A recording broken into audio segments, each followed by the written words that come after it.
4, Here we go. 3, 2, 1.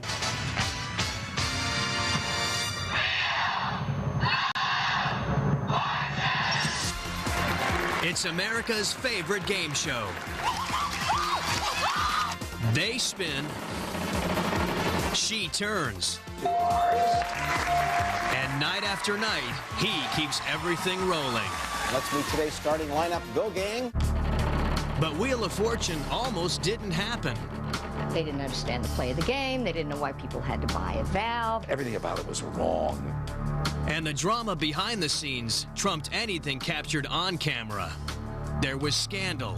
She begged him not to publish those pictures, and he said, "It's business, Vanna. It's business." There was tragedy. She was just heartbroken, unspeakably grief-stricken. And there was danger. They opened up this box that was a gift for Vanna, and it had a ski mask and a knife in it.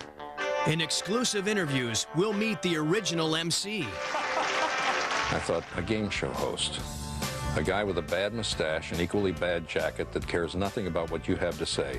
And his sidekick. And I'd like you to meet today's contestants, okay? A dazzling blonde who walked away from a gold mine. I thought, I will leave this show when the contract's up, if you give me the strength. We'll go for a spin with a television phenomenon. It is what it is. When you are in the public eye, you got to take it all.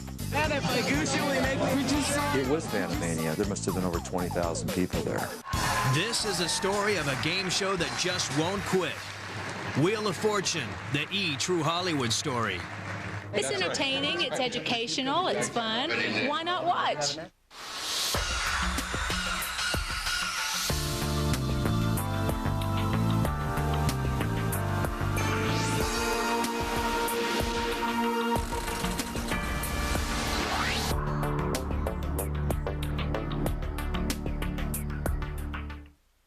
Ladies and gentlemen, Pat Sajak and Vanna White.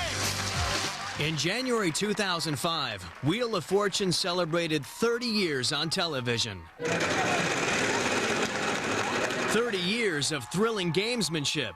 Oh my God! I went for the big bucks in the bonus round and I choked. And 30 years of wild popularity. We get about 1 million inquiries a year from people who want to be on the show. Paul, I love the way you keep whispering those answers to her. It's amazing. There's the unstoppable Pat Sajak. I consider myself the Bon Jovi of game show hosts. And his glamorous sidekick, Vanna White.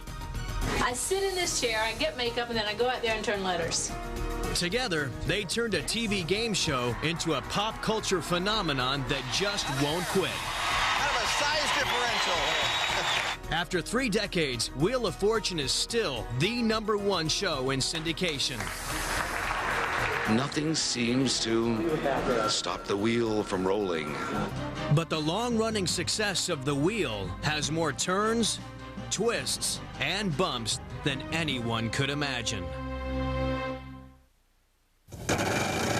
Spin back to 1973. Merv Griffin reigned as a powerful figure in Hollywood. Not only did Merv host his own successful talk show, he also produced the popular game show Jeopardy for NBC. But network execs felt the high-stakes trivia contest didn't reel in the right audience. A lot of young women weren't viewing it, and the network's goal was to attract more young women to NBC as viewers, and Jeopardy's audience at that time was 50 and over. As vice president of daytime programming, Lynn Bolan was anxious to put her own stamp on the network schedule. She said she wanted to bring her projects in, and that was, of course, I guess, a great mistake in her life. Bolan made plans to cancel Jeopardy, but Merv's contract had dictated he could produce a replacement show. Category: word game. Answer: guess the correct word or go to the gallows. Question: what is hangman? As a kid, Merv often played this game with his sister. What it was they'd put down blanks, and then we'd go back and forth, and she'd go L, and I'd write where L was, and that kind of thing. And if you didn't have it, you would hang this poor man. and we would play it by the hour. Griffin sought help from his staff to transform this simple concept into a real TV show.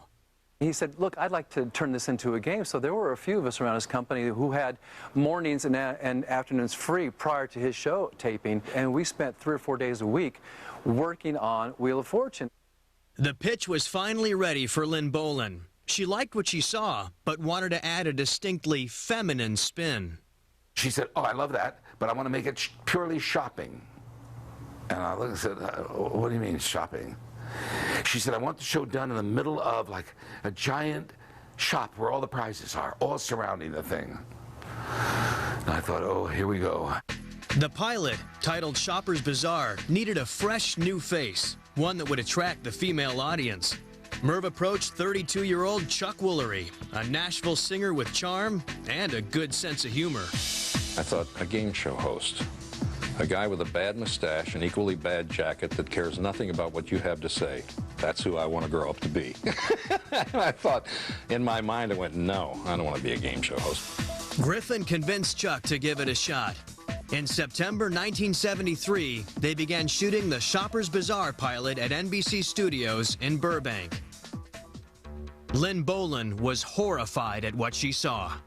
I walked into the booth and I looked at everything on camera and I said, this is old-fashioned. And then I saw the play of the game, and that was not good. There was no real excitement between the contestants and the gameplay. And that's what you're looking for, because you want to suck the audience into the game with you. Well, there's too much garbage all around us, you know, with stuff, gifts, and everything about it was wrong. It just didn't seem to connect. Test audiences agreed. They didn't understand the play of the game. They didn't know why people had to buy a valve. They couldn't see the board. So I took it back into the Griffin laboratory and went back to work on it. Director Marty Pasetta landed the job of jazzing up the show. Pasetta brought in veteran set designer Ed Flesch. Marty and I worked very closely together with that, and he wanted a Vegas feel. He said, we'll do a big wheel, and we'll have the puzzle wall, and we'll have these things that are motorized, that turn with all the different letters that spell out the puzzle. But the new set proved to be more flash than function. For one thing, the big wheel wouldn't stop turning. They'd spin it, and it'd just go, go, go. Finally, we put a young prop man underneath, lying on his back, with a television monitor, with his feet trying to stop the wheel. And he almost fainted, so we had to put in air conditioning and a fan down there so the guy would stay alive. Another challenge, how to turn the letters. We couldn't motorize the puzzle board. We didn't have enough time. The job required a live body, and not just any body. Griffin wanted 29-year-old Susan Stafford, a model and local TV personality. Susan was so beautiful at the time that she would walk down Rodeo Drive and cars would run on the curb. I mean, she was just really pretty. Enter Susan Stafford, exit Chuck Woolery. NBC execs preferred 41-year-old Ed Kooky Burns, heartthrob of the 1960s television drama 77 Sunset Strip. On August 28, 1974, the cameras rolled on a second pilot renamed Wheel of Fortune. Merv and Company bombed again. This time, the glitches weren't mechanical. Ed Burns was a pleasant person. He was the nicest guy in the world. He had never done anything like this. He was scared to death of doing something like this. He said, look at the contestants. He said, well, let's spin the puzzle and solve the wheel. People were looking. No, Ed, it's spin the wheel and solve the puzzle. Inside the control room, the scene bordered on chaos. Merv was in the booth trying to call the shots. Marty shot the game, but he also shot the audience, he shot the host, he shot the excitement. And that's what Merv didn't want. He didn't want that. He wanted a Jeopardy game where a host talks and you cut to a person, a contestant giving an answer. But that wasn't this game. We had a roulette wheel now, we had the tubes turning, we had audience, we had prizes on the floor. It was a big show. Marty banned Merv from the control room. Marty Pacetta had a vision of what that pilot should be, and he asked Merv to leave. And I supported that decision. It didn't go over too well, and of course, Marty couldn't ban Merv from the control room. It was Merv's show. I've always had in my contract that there can be no network creative forces in, so if they came in with some big idea like let's hang the MC from the ceiling, I could say, no, I don't want to do that. Merv wasn't too happy with me. And I wasn't that happy with him either. We got Wheel of Fortune into the can after, some difficulties. Griffin and Boland faced a new challenge. Test audiences complained that all the bells and whistles were too distracting. I was devastated when I got the results because I'd been spending NBC's money on a new pilot, and we had built a new set. I thought, what are we going to do here? But I believed in this game, and I believed that we now had the look that we wanted for our daytime schedule. Boland made a last-ditch plea to a boardroom full of NBC brass. I said, there are a lot of guys in this room who wanted me fired. I'll make a deal with you. Let's put Wheel of Fortune on the air. If it's no good, then fire me. But if it works, I get a raise. Wheel of Fortune got the green light, but execs wanted Chuck Woolery back as host. Woolery agreed. In December 1974, letter-turner Susan Stafford met her new co-host. Chuck was in his dressing room, and he was playing the guitar. And I thought, hey, I like this. And he stood up like men chivalry, like it's still alive, and put out his hand, and it was right there. It was instant. While Woolery and Stafford bonded, Lynn Boland paced the studio. She was not happy with the prizes that the prize department had gotten. So she said, why don't we go Gucci, Gucci, Gucci? Ed Flesh and another staffer rushed off to trendy Rodeo Drive in Beverly Hills. We went in and I said, well, I'll take that, and I'll take that, and I'll take this and that. And Dan was there saying, my God, you're going to max out the NBC credit card. Well, we did.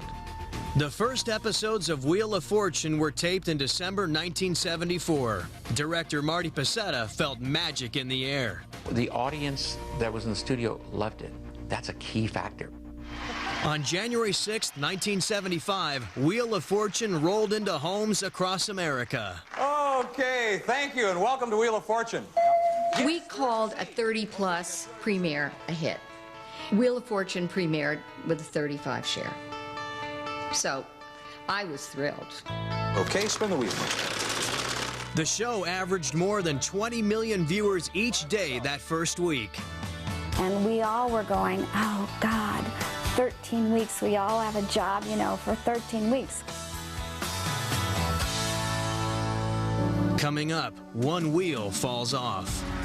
He pushed the envelope, and Merv, you don't push Merv. And later, the Vanna White scandal. She called me, and she said, Nancy, I have some really upsetting news.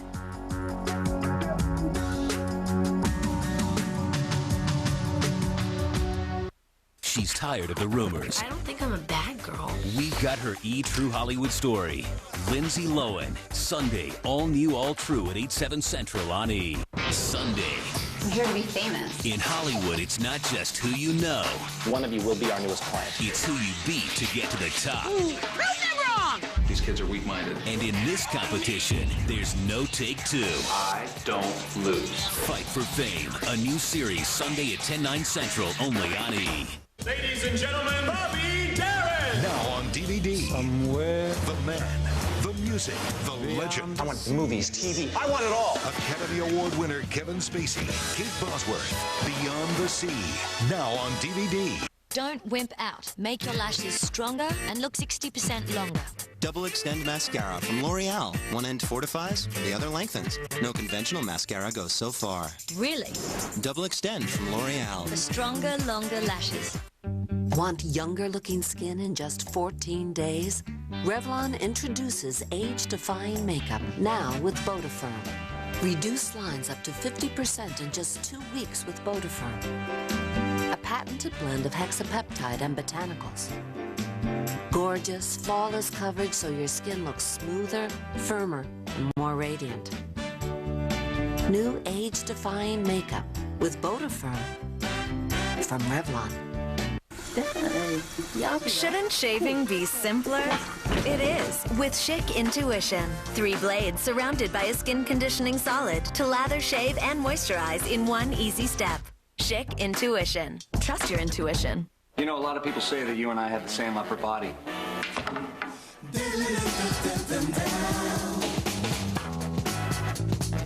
So you're Stripes, right?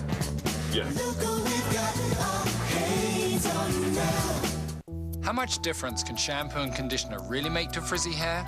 The difference between being fashionably late and very, very late, and doing my hair how I want to, not how I have to. Make a real difference to your hair with Frizzy shampoo and conditioner. Your first step against frizz. It works beneath the surface of your hair to continually improve texture, so it's frizz-free from the start. Shampoos and conditioners that make a real difference. Frizzies, from the professionals at John Frieda.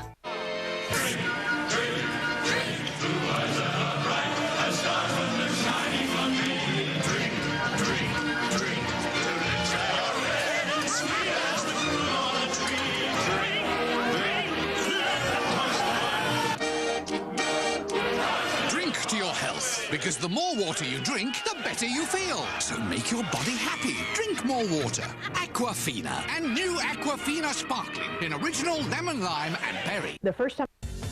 Check out the new hit movies you can order on demand. And look what you can order right now. I cannot leave these people to die. Hotel Rwanda is one of the year's most acclaimed films, and it's available now on demand. Get ready to experience the mystery, the music, and the magic of the Phantom of the Opera. It starts the instant you want to watch it on demand. Order Cox Digital Cable and choose from hundreds of on-demand movies.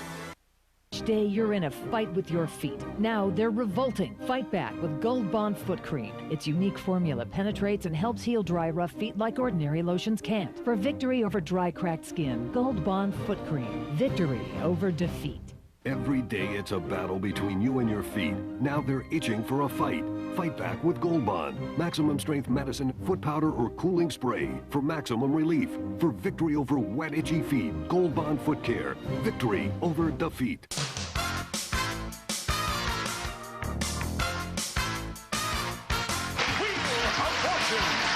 In 1975, Wheel of Fortune became the game show all of America wanted to watch.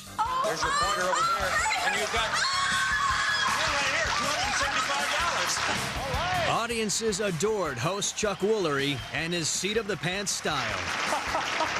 I would dig a hole for myself and then try to get out, and it was entertaining to people, I guess, to watch me fumble around and do a show at the same time. Woolery's sidekick, Susan Stafford, turned letters and rooted on the players. That wasn't hard to do. I wanted them to win. Sometimes you'd have a little grandmother and you want her to win a little more. But the applause and enthusiasm that you put out was a daily thing. The ratings climbed. When we started out, we had 10 million people. Then it went to 12 million. Within weeks, the head of the network contacted Woolery with fantastic news. He said, "You have the #1 show on NBC Daytime." I said, "In fact, you have the #1 show on daytime, period." The next few seasons were hectic for Chuck and Susan. The pair crisscrossed the country promoting Wheel of Fortune. Susan worked hard and partied harder. In her professional life, she always was on time. She always looked good. She always did more than was required of her. She always went the extra mile. It was her private life that she was the wild child in. Everything that I wanted to do, I did. Everything I thought about doing, I did. In 1978, Susan and Chuck were nominated for an Emmy as Most Outstanding Host and Hostess on a game show. Stafford reigned as one of the most popular women on daytime television. A powerful producer in the game show biz made his move. Mark Goodson asked me if I would leave Wheel of Fortune and go to Price is Right. I said, gee, that seems a little hard because Merv Griffin's really been good to me, and I do have a loyalty. He said, we'll make more money. I said, but, you know, it'd be really difficult to make that jump. What billing would I have? He calls me the next day and tells me the billing that I would have would not be any, but they'd make up for it in money. I said, well, that pretty well answers the fact I won't leave Wheel of Fortune. Susan honored her contract, which by 1981 earned her $3,000 a week. But Woolery wasn't happy. After 7 successful seasons, the host wanted a hefty raise. I had asked for parity with Dick Dawson, and Dick was doing Family Feud, and we were beating them in the ratings, and Dick was getting a certain amount of money. And I thought it would be fair to at least have parity with him. He was justified in asking for more. He felt he deserved it. I felt he deserved it. Merv didn't think he deserved it, and Merv called the shot on that. Griffin says Woolery, a born-again Christian, made a heavenly pitch. And he said that in prayer, his God had told him to ask for another $12,000 a week. And unfortunately, without watching my mouth, I said to him, your God is wrong. I'm sorry. Yes. Yeah, you know, that's fantasy. I've never done anything like that. Plus, I wouldn't. I am not a person who goes out and pushes his faith around. I have no interest in doing that. I know that sounds very good and edible for television, but that never happened. Woolery earned $5,000 a week. He wanted to double his salary. Was a pretty huge amount of money for a daytime host that's only working 1 day a week, who has a pretty great life. He shows up at the studio 1 day a week, 5 shows are taped, and he leaves. Merv countered with an increase to $7,500. Chuck didn't budge.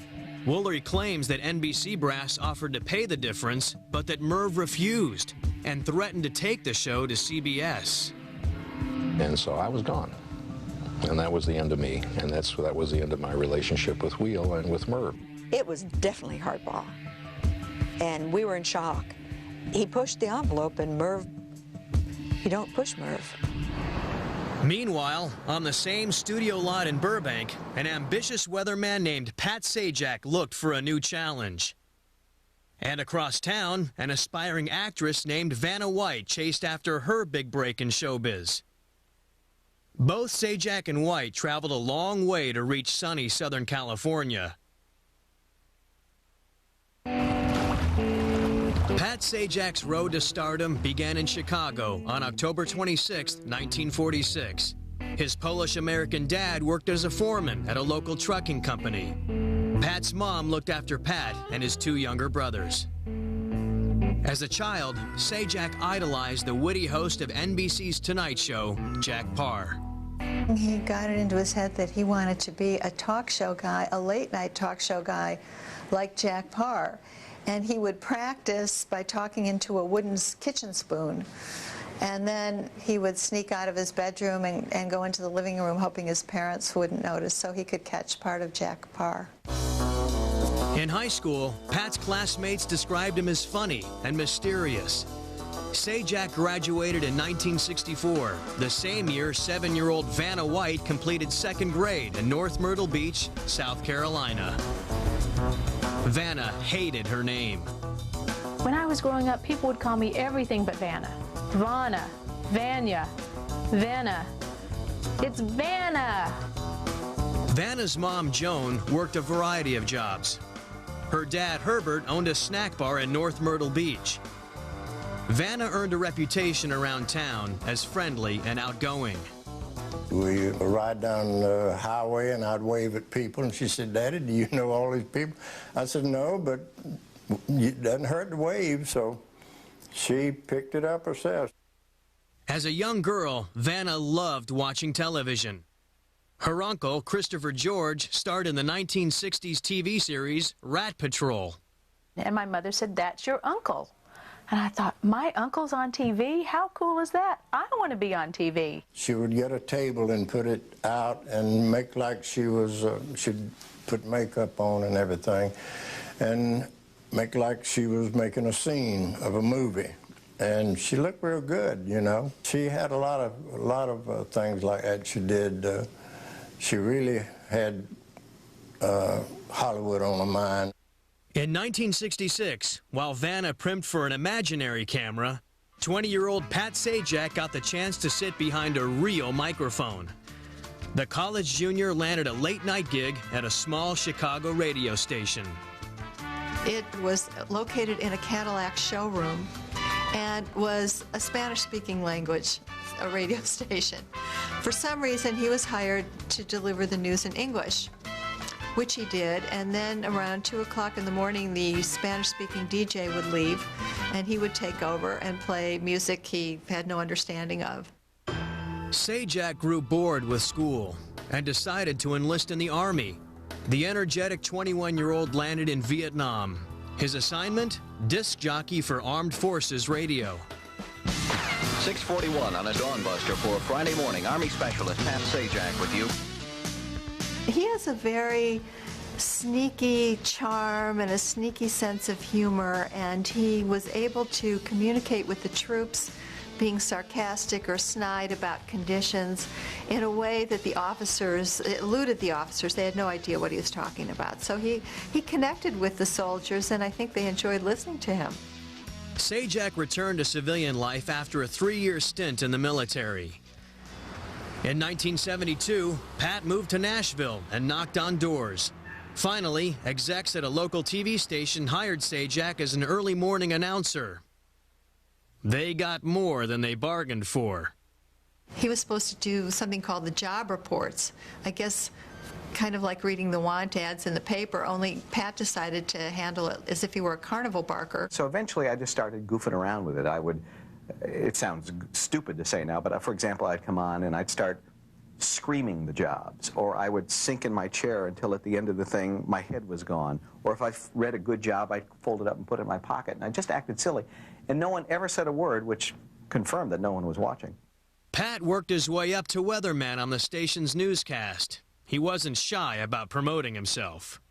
And I did something. This is legitimate, folks. I wrote a script for us. Well, it's great having you here. You're one of the most talented broadcasters in the country, and you're a real asset to this show. Gosh, Dan, you didn't have to say that. While Pat forecast the weather in Nashville, Vanna White joined her high school cheerleading squad in North Myrtle Beach. 15-year-old Vanna proved to be a team player. We didn't have money and we weren't funded. The other cheerleading squads had like short sets that matched everybody, and we didn't have any of that. So I remember Vanna driving her car, and we went to the nearest Kmart and tried to get matching shorts and tops for everybody. The following year, 1973, the pretty teenager entered her first beauty pageant and lost. It hurt, and she cried because sometimes we see things that judges don't see, and she thought that she should have been either first or second. There were many more disappointments ahead for Vanna White. Coming up. They had a very tempestuous relationship. It was a very torrid affair.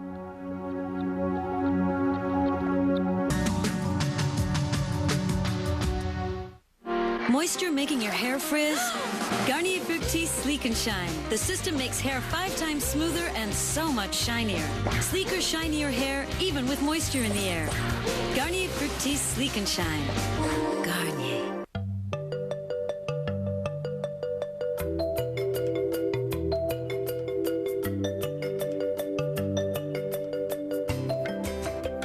Recent studies suggest that the calcium and nutrients in milk may help you lose more weight and burn more fat when dieting. So drink 24 ounces of low-fat or fat-free milk every 24 hours as part of your reduced calorie diet. Just one more reason milk is good for you.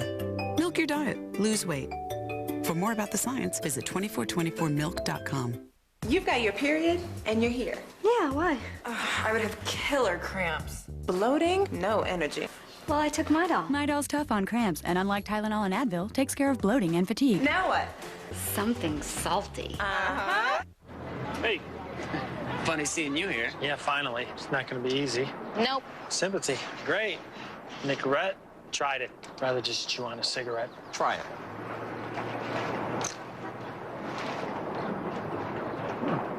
Tastes like gum. Nicorette Freshman. It's coated, it's softer, and it tastes great. This might be the smartest thing I've ever done. Definitely. Nicorette Fresh Mint. Start chewing, start quitting. Want to say goodbye to stubborn acne? Neutrogena Advanced Solutions Acne System. Clinically proven to help clear visible acne, and as the skin camera shows, stop the acne forming under your skin. It's everything you need for clearer skin. Advanced Solutions, Neutrogena. Buy Lois and Clark, the complete first season on DVD. How do I find you? I'll be around. Take flight with the DVD that includes all new interviews with Terry Hatcher and Dean Cain. Lois and Clark, the new adventures of Superman. Buy the complete first season on DVD now. What you didn't know about Vanna's wardrobe on Wheel of Fortune. We will try to start every week with the most knockout outfit, because our Monday audience is the one that we want to catch, because then maybe they'll follow us through for the whole week. Outfits are never worn twice, and one color stands out. White was hard for the camera guys. They were always complaining about it, but white looked very good on Vanna, and white looked good on the puzzle board, so we did do white. Stay tuned. There's more THS ahead.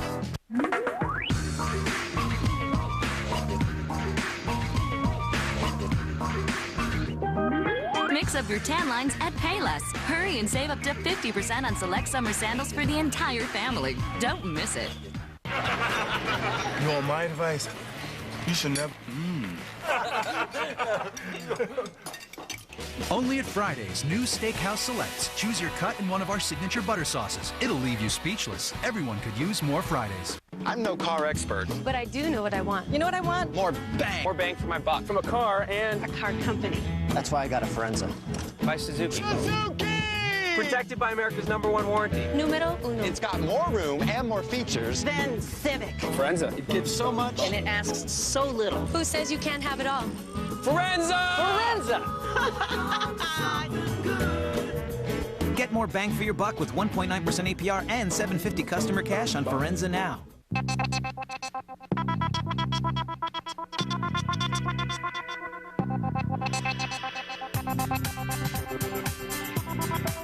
Have a seat at the Wicker Seating event at Pier 1.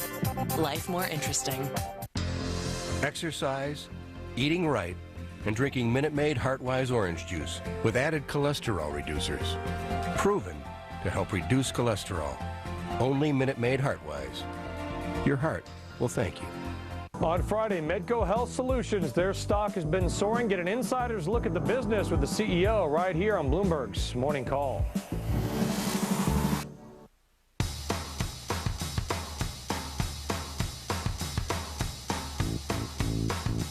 In 1975, 18-year-old Vanna White graduated from high school and set her sights on show business.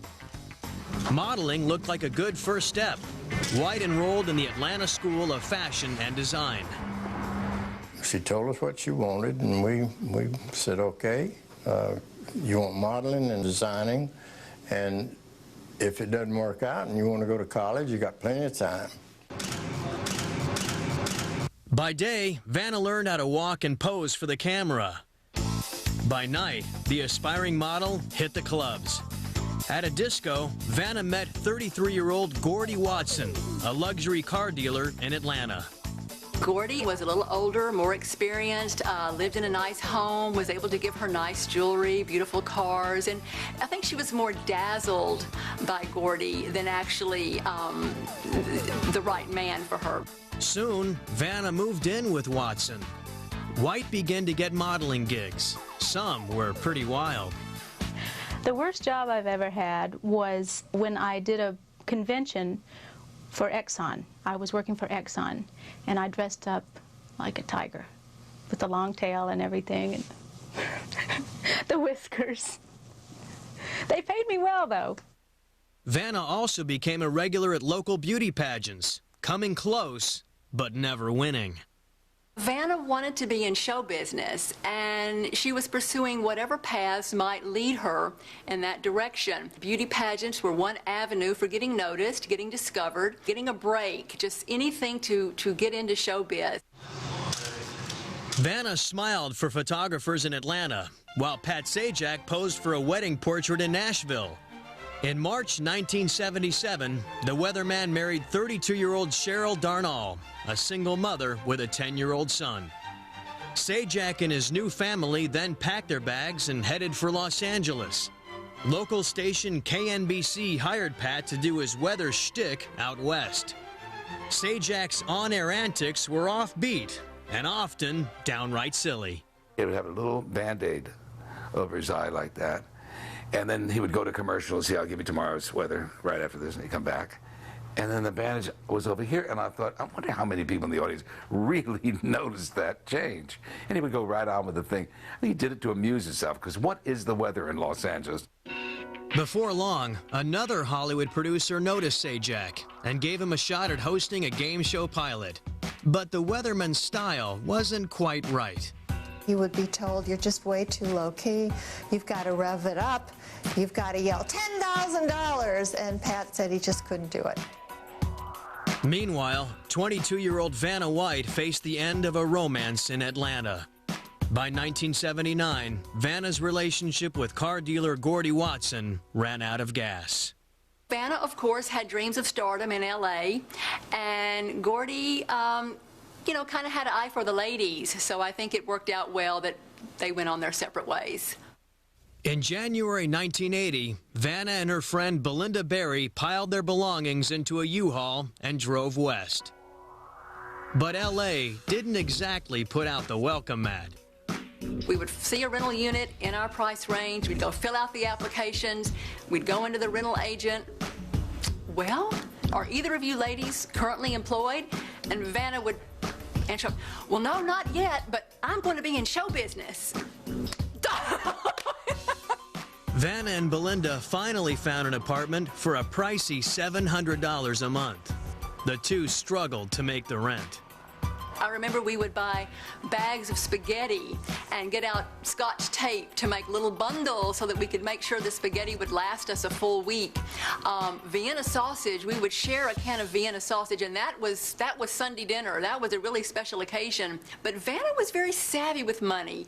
Even though she didn't have a steady job or regular income, she always seemed to be able to pay her bills and meet her obligations. Vanna waited tables at night and pursued acting during the day.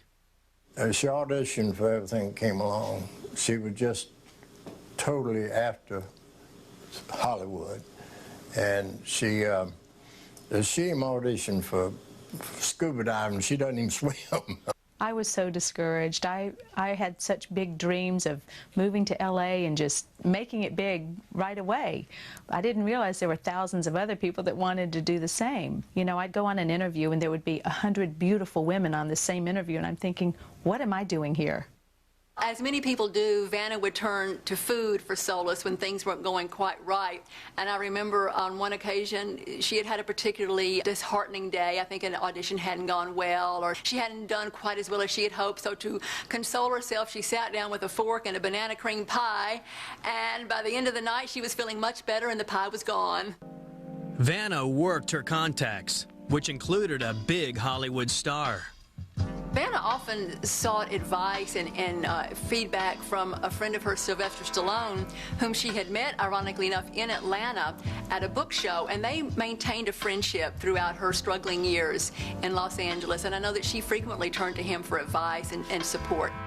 A lot of people linked us together romantically, but he was always a true friend. And when I said, I'm coming to Los Angeles, he said, when you come, please call me. He said, you need to be protected, and I want to tell you right from wrong. Don't lay on the casting couch. You know, be careful with those guys. They'll tell you one thing, but they don't mean it. White did work the Hollywood social scene and befriended other stars like Warren Beatty, Tony Danza, and Tom Selleck. In May 1980, Vanna received some terrible news from home. Her mother, Joan, suffered from lung cancer.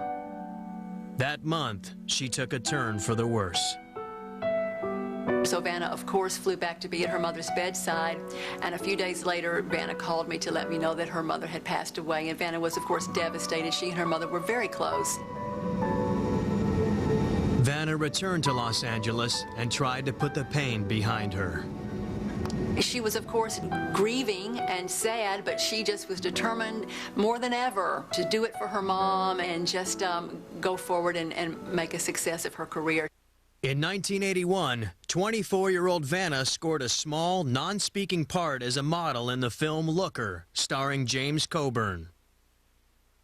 Later that year, White went out for a night at the Chippendales nightclub in Los Angeles.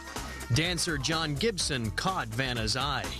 I would see sparks fly. There was definitely some chemistry between the two of them. Even though Chippendales was crowded to capacity, he seemed to be performing only for Vanna. Like Vanna, 33-year-old Gibson also pursued acting.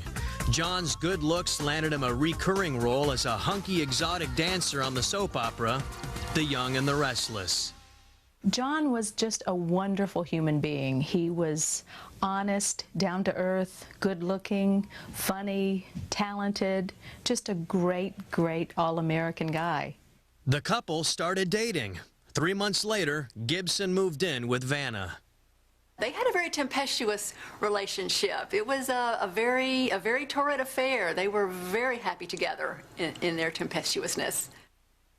In late 1981, Vanna continued to struggle in Hollywood, and Wheel of Fortune producer Merv Griffin faced a crisis. Host Chuck Woolery was out. The show needed a replacement, and fast. Griffin suggested Pat Sajak, the weatherman with a dry sense of humor. An NBC exec told Merv that Sajak was too local. I said, I'm stopping taping immediately after leaving this office. And he said, well, you're being pretty positive. And I said, well, I am positive. I'm the creator of the show. I would know who can MC this show. Griffin won out and offered Pat the job. He was just very pleased and said he would like to do it, that he liked the show. But Wheel of Fortune hostess Susan Stafford fumed over the new development. I didn't like the change. I did not like Chuck leaving, and I did not want to work with a new person. What size hat do you wear? This is just a question. In December 1981, Sajak joined the Wheel as host. The show took a positive new turn. Pat brought a sort of a cool, sophisticated air to Wheel, different than Chuck Woolery. You know, Chuck Woolery was a hunk. You couldn't help but, you know, just want to like cuddle up with him, have him put his arm around you. Pat was more withdrawn, cooler, a little more sophisticated. He brought a whole new slant to Wheel. I remember the first week I did the show, happened to be a teen week, and we had a lovely little girl on, about 14 years old, very bright, but she froze up. She was just very nervous, and the puzzle was Abraham Lincoln, and the L's were missing, and I think a vowel, and a rock could have solved the puzzle at that point, but she was just afraid. And she said, I'd like to solve it, and I said, go ahead, and she said, Abraham Binkin. And I said, excuse me, and she said, Abraham Binkin. Now, I know that this girl did not think that there's a president named Binkin, and I tried to make it better by explaining he was the guy who gave the Gettysburg Address, but I think I just made it worse for her. Sajak's style and wit eventually won Stafford over. We weren't the team that Chuck and I were, but we started getting in there. I'm going to let you lead, you're going to let me lead, we're going to get used to this now. Coming up, the new girl on the block. And Vanna called, and she said, oh, please let me try out. Please let me try out. I said, okay, what's the difference? One more girl.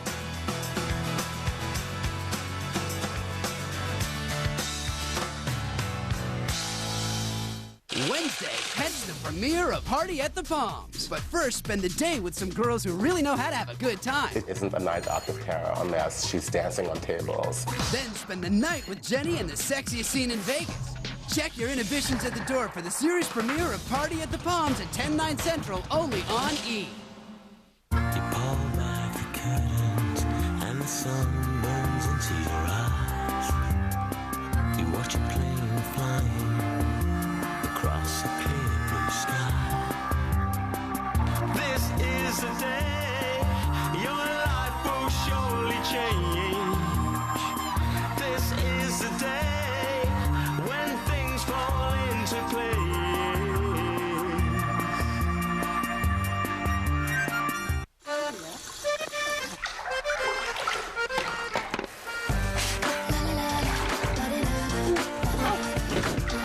Why shave the old way?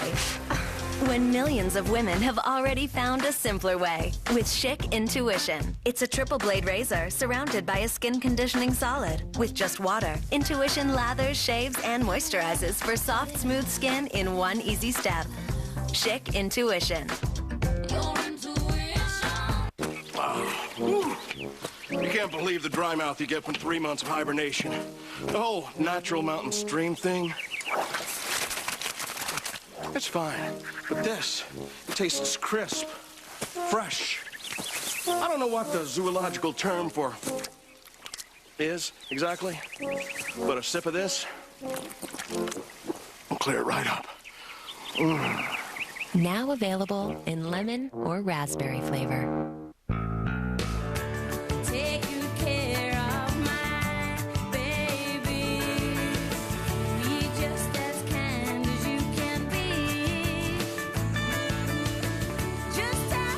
Best care of your dry skin with Vaseline Intensive Care.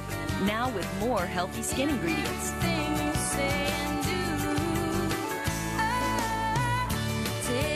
For healthy skin, take good care with Vaseline Intensive Care. On June 14th, discover the story of Tarzan you never knew. Tarzan 2, all new on Disney DVD, June 14th. Research shows 3 to 4 servings a day of dairy calcium, like Dan and Light and Fit, helps your body's fat-burning machinery, so you can be a lean, mean, fat-burning machine. Get your World champion Arturo Gatti hits with thunderous power. The super quickness of Floyd Mayweather. Two-time world champ Floyd Mayweather strikes like a bolt of lightning. It's thunder and lightning. Gatti versus Mayweather for the Super Lightweight Championship. Saturday, June 25th, live on Events in Demand pay-per-view. Order Gatti versus Mayweather, live June 25th on Cox Digital Cable. When thunder and lightning meet, you better take cover. I'm Morgan Spurlock, and in my film, Super Size Me, it took only 30 days of eating nothing but fast food to change the way I'll eat forever. And that got me thinking, what else could you discover in 30 days? Could hormone therapy be the fountain of youth for a middle-aged couch potato? And what happens when a red-blooded, pork-eating American spends 30 days as a Muslim? Did you just flick me off? No, he went like this. It was a peace sign, dude. Join me as I bring you 30 life-changing days in 1 hour. 30 Days. Premieres Wednesday at 10, only on FX.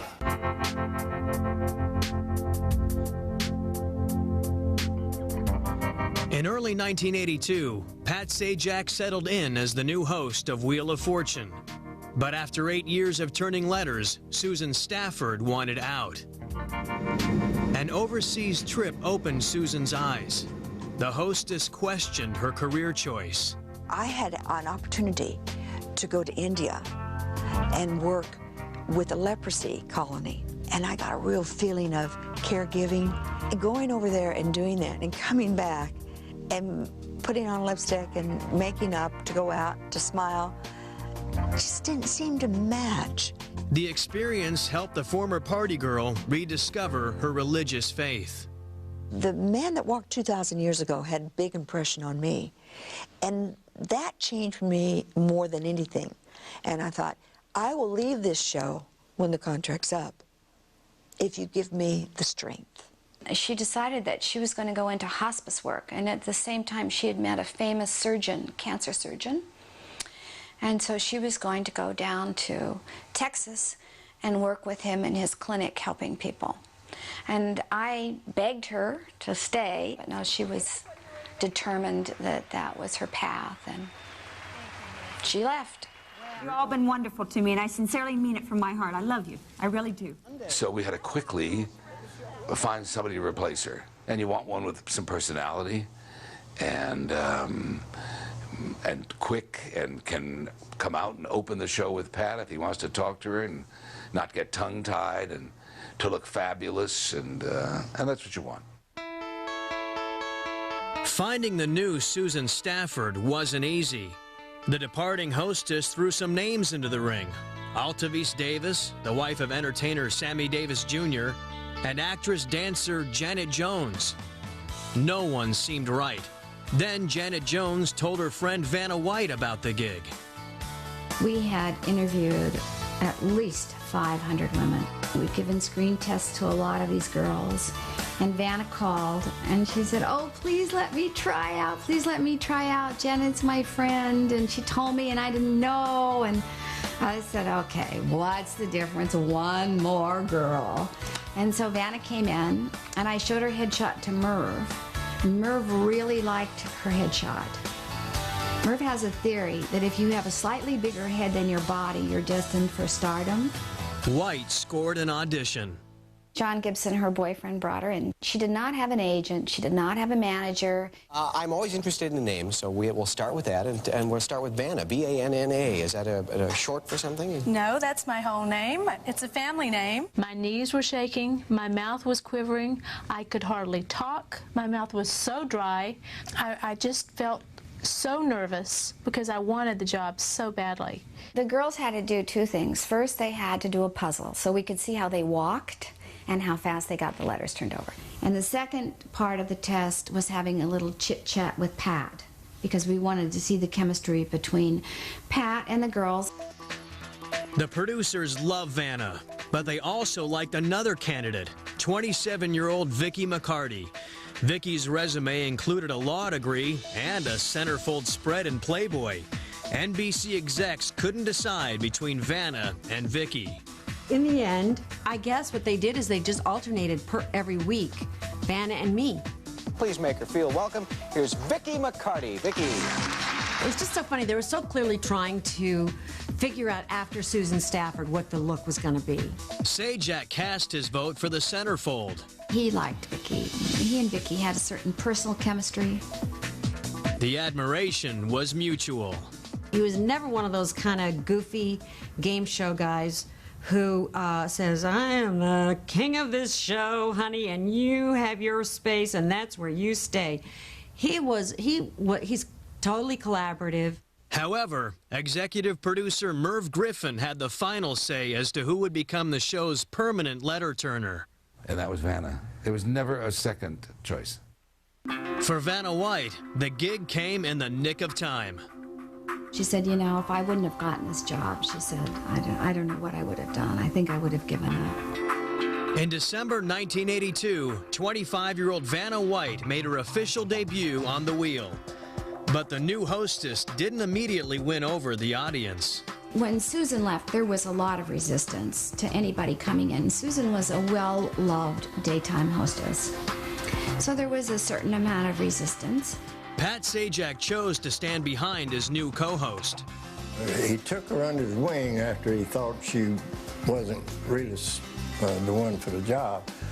And I feel like that he's helped her more than anything in the world, because, you know, he's good and he's fast.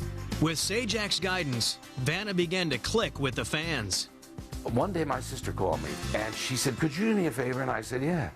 She said, "Can you get me an autographed picture of Vanna?" I said, "Vanna?" And she said, "Yeah." And I said, "What's that for?" And she said, "My dentist just loves her." Then all of a sudden, more requests started coming to the office. Pictures of Vanna, Vanna, Vanna. The Wheel of Fortune audience slowly but surely came to embrace the newcomer. Back in Texas, former hostess Susan Stafford began her new mission in life and reached out to cancer patients. And I knock at the door, and I stick my head in, and I said, "Good morning." The man said, "Oh, can you come back?" Like that. And I said, "Oh, sure, I'll come back. What time would you like for me to come back?" He said, "Well, when Wheel of Fortune's over, they got a new person here." I said, "Okay." In 1983, television syndicators King World hunted for a game show to sell nationally in the coveted early evening time slot. The company made a deal with Griffin to produce a nightly version of The Wheel. Everybody said it wouldn't work, it wouldn't be successful. People wanted news when they got home from work. No, men would definitely not watch a game show. That was strictly women's stuff. Griffin decided to vamp up Vanna for the evening edition. Now we have a gorgeous girl with a gorgeous body in a gorgeous gown making this evening you know, start out in a glamorous way for people at home. I mean, after you work all day, why do you want to look at your wife on TV? A whole new audience started tuning in to see Vanna, Pat, and the fast-paced nightly action. I remember going into the supermarket and standing in the checkout line, and that's all anybody was talking about, was about Wheel of Fortune and how people made mistakes, and how could that person have bought a vowel? How could they be so stupid? How could they have called the wrong letter? Did you see this guy lose $49,000 last night? And this was in the supermarket, and that's when it kind of hit me that, my God, this show is just a huge success. We saw it catching on, and stations were running to buy it and buy it and buy it, and when the roll starts, there's no stopping it. As the wheel picked up speed, Vanna buckled up for the ride of her life. Coming up, Vanna Mania. And if a tax hike makes it to my desk, I'll veto it in less time than it takes Vanna White to turn the letters V-E-T-O. And later, the new king of talk? And you don't get a second chance, not at that particular situation.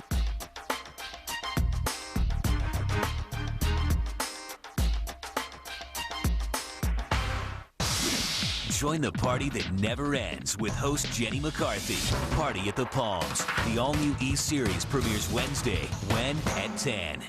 The world can be a deadly place with more dangers than you can shake a tail at. What with your deadly heartworms, nasty hookworms, and sneaky roundworms, all you dogs are at risk. You need protection, pal. You need HeartGuard Plus, the veterinarian's #1 choice. HeartGuard Plus is the real beef chewable dogs love.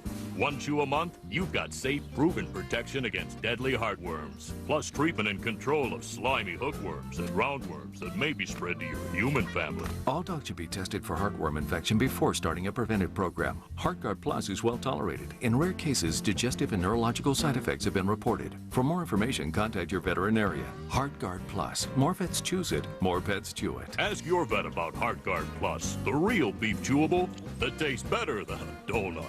Now save up to $6 when you purchase HeartGuard Plus from your veterinarian.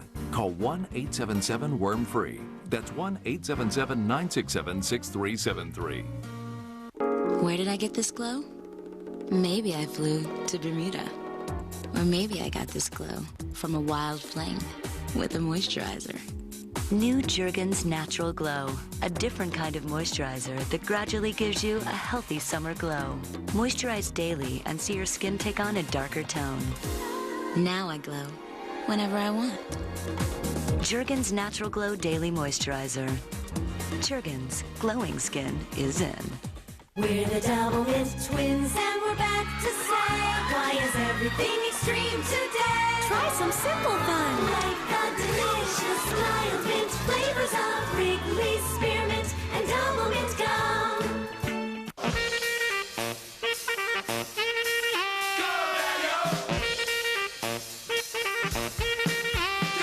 Get great gifts for your daddy-o, like a portable DVD player, just $99.99. Saturday and Sunday, only at Kmart. The Wheel of Fortune production schedules are hectic, but exactly how hectic does it get?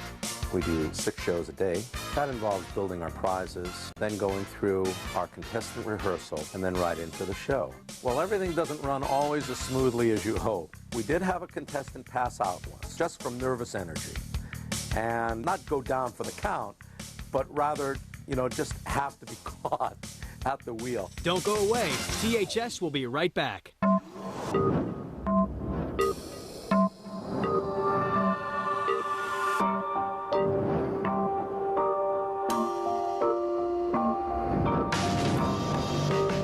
Designed to captivate. Designed to illuminate. The luxury sedan designed to outperform.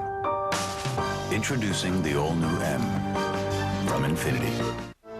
And I would do anything for love. Oh, I would do anything for love. Oh, I would do anything for love. But I won't do that. No, no, no, I won't do that. I would do anything for love. Anything you Fall in love with the Wrigley rich, bold flavor, Dr. Pepper. One taste, and you get it. Hi, nice to meet you. I'm Cindy. Hi. Hi, I'm Jan. I'm Marsha. I'm Rachel. Hi, I'm Monica. I'm Phoebe. Hi, Phoebe. I'm Carrie. I'm Charlotte. Miranda. I'm Samantha. Hi, nice to meet you. I'm Zena. Zena? Yes, Zena. I'm Lucy. This is my friend Ethel. Hi, my name's Louise. Call me Weezy. Hi, I'm Ginger. Ginger. I'm Cliff, and this is my buddy Norm. Hey.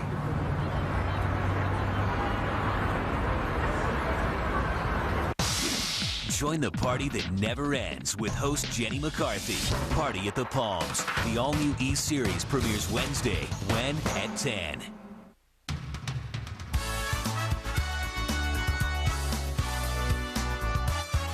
Two, one, up three, cue. By 1985, the syndicated version of Wheel of Fortune attracted millions of viewers.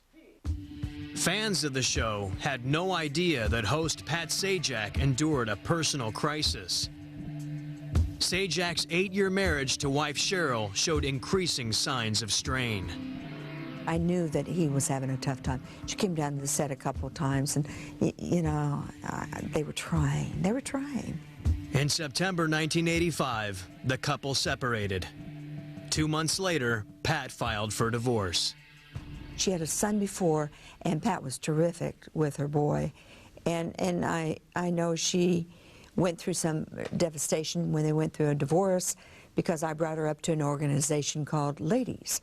Life after divorce is eventually sane. In the settlement, Cheryl received $8,500 a month in alimony. Her son Mason got to keep a BMW his stepfather bought for him. Sajak also agreed to pay for Mason's college tuition. Pat became a very eligible bachelor. He got divorced, and he had a lot of beautiful women in his life after they got divorced. I only know this because many of them were at the studio. But most people in the studio audience and those at home seemed more interested in seeing 28-year-old Vanna White turn letters. White's fan club included Playboy publisher Hugh Hefner, a pal of Vanna's boyfriend, John Gibson. Hef often invited the couple to his famous mansion in L.A. Vanna was approached by Hugh Hefner about posing, but at that point in her career, it would not have been a very wise move, and I think she diplomatically declined that offer. Vanna came up with the idea to market her own poster and hired a manager, Ray Manzella, to make it happen. She pretty much said, you know what, I want to do something different. And so the idea of a Jane Russell type of Hollywood, old-time Hollywood thing with her in a haystack was one of our top posters. The Country Girl pinup hit stores in March 1986. 100,000 copies flew off the shelves the first month. USA Today published a profile of Manzella's glamorous client. And then when they put it on the front page of their life section, that's when I could tell something was happening. More publishers jumped on the Vanna White Express. I remember being at the checkout line at the grocery store, and I looked over, and there was Newsweek with me on the cover. And I thought, this is cool. I think I've made it. All of a sudden, she broke through and became this major television star. We're at benefits, functions in Beverly Hills or Hollywood. The photographers would mob her. And I thought, whoa, we really lucked out with this one. She had the great hair, the cheekbones, the great skin, the teeth. I mean, she was gorgeous. She was flawless. Everybody knew who she was. It was an adjective. Oh, that's so Vanna, you know? And people would imitate her, you know. Vanna became a household name, even in the White House. And if a tax hike makes it to my desk, I'll veto it in less time than it takes Vanna White to turn the letters V-E-T-O. Offers for personal appearances flooded in. Vanna popped up everywhere, from car dealerships to shopping malls. Vanna, if I goose you, could you sign? I love Vanna. I think she's beautiful.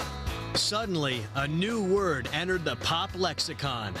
It was Vanna-mania. I mean, the biggest crowd that I remember us getting was, I think, in Topeka, Kansas. And it was at a mall. There must have been over 20,000 people there. No one was more mystified by it than Vanna herself. Vanna was riding that wave as far as it would go. She didn't have any expectations about the longevity of it. She was just going to enjoy it while it lasted. White stood front and center, promoting herself and the wheel. But Pat Sajak wanted no part of Vanna's act. Pat is a very private person. He resented the invasion of his privacy. You know, his idea of going on a publicity tour was to put a baseball cap on and sunglasses and not to be bothered, to only do as much as he absolutely had to do. And he discovered he wasn't very comfortable being the subject of people's attention. He was a low-profile kind of guy. He didn't go out of his way to get commercials or other kinds of gigs. He was once asked to be on the cover of People magazine, and he turned that down. He said, I don't want to be anywhere where John Hinckley could be the next week. Away from the media barrage, Vanna White settled into a comfortable life with boyfriend John Gibson.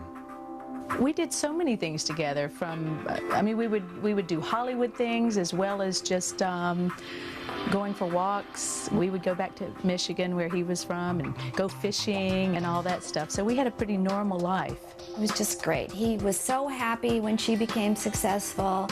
He wasn't jealous. In fact, Gibson lost interest in his own showbiz dreams to focus on a new passion: flying. On the afternoon of May 17, 1986, John prepared to land his single-engine plane at the Van Nuys Airport outside Los Angeles. The control tower warned Gibson about turbulence from a military transport that landed just ahead of him. John acknowledged the warning, but a quarter-mile from the runway, the wake hit Gibson's plane, flipping him over. Seconds later, the small aircraft crashed into a street and burst into flames. 37-year-old John Gibson did not survive. Vanna had found out on television. She'd come home and flipped on the news, and the crash was on the news, and they weren't able to identify who had been in the plane at that point. But she knew it was John because it was the Van Nuys Airport. She just knew. Vanna called me with the news and again was just devastated. She was just heartbroken, understandably so, unspeakably grief-stricken. It was just a horrible, horrible tragedy. 29-year-old Vanna took a break from Wheel of Fortune to settle John's affairs and mourn her loss. She did exactly the right thing. She had to take some time off and deal with this. Had John not perished in the plane crash, I believe that Vanna and John would have been very happy for many years. I think to this day, John is a part of her life.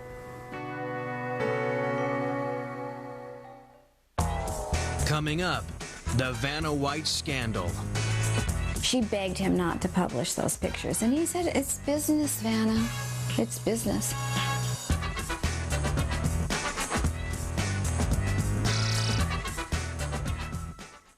Don't miss Totally High on 1993, Sunday all new at 9. Followed by That Was Huge Ricky Martin, Sunday all new at 9:30, only on E! Sunday. I'm here to be famous. In Hollywood, it's not just who you know. One of you will be our newest client. It's who you beat to get to the top. Prove them wrong! These kids are weak-minded. And in this competition, there's no take two. I don't lose. Fight for Fame, a new series Sunday at 10/9 Central, only on E!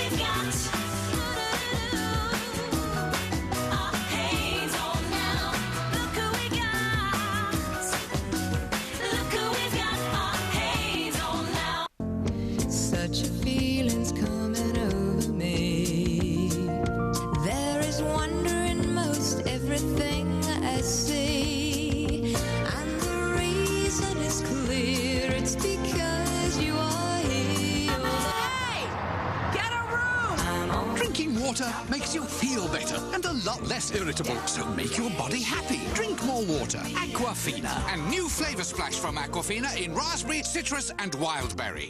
In nature, different strategies are employed to attract the attentions of the female. Always particular, it takes an impressive display to turn the female's head. Some are wooed by color and pattern, while a showy display will catch another's eye. For every unique variation, there is a female who will find it irresistible.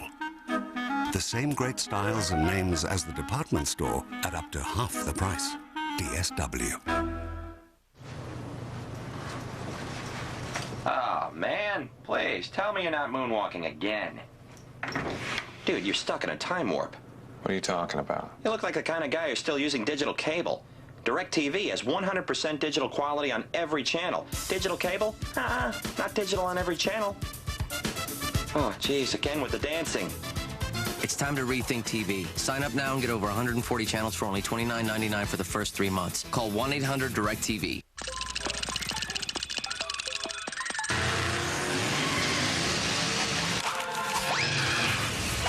Trident protects teeth and cleans them.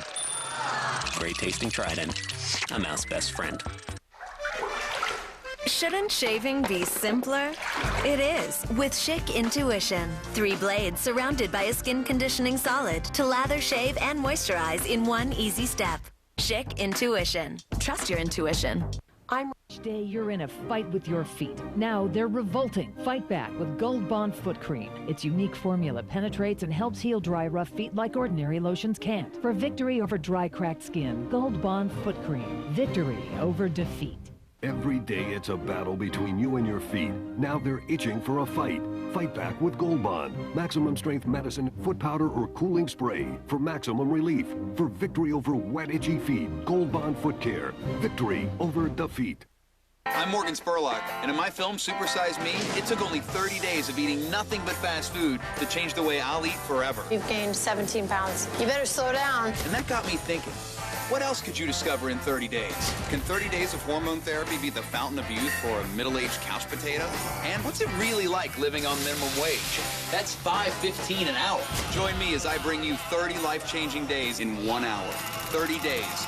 Premieres Wednesday at 10, only on FX.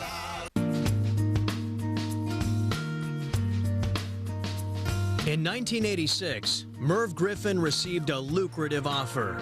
The owners of Columbia Pictures made a bid to buy Merv's television empire, which included Wheel of Fortune. Griffin accepted and pocketed a whopping $250 million. It was time to move on. It took a lot of time to supervise the shows, and I wanted to get going doing other things. Merv went on to develop hotels and resorts. However, Griffin retained the title of executive producer on Wheel of Fortune. Griffin plunged ahead, while Wheel co-host Vanna White became haunted by the past. 4 years earlier, in 1982, the then struggling actress posed in sexy lingerie for a fashion shoot. She had no money, she had no food in her refrigerator, and she posed for these lingerie ads. It wasn't pornography, and it wasn't Penthouse.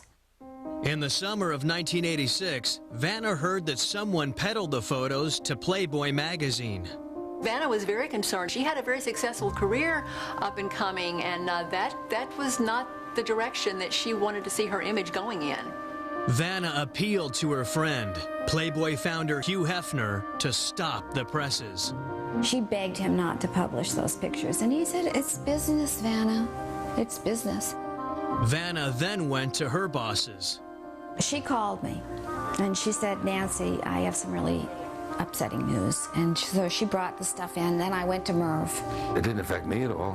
I didn't push any buttons and say, "We have to get rid of her." No, not at all. Then we went to NBC. Then King World was involved. A lot of people involved in that, and it was just decided to do nothing. In May 1987, Playboy published the Vanna issue.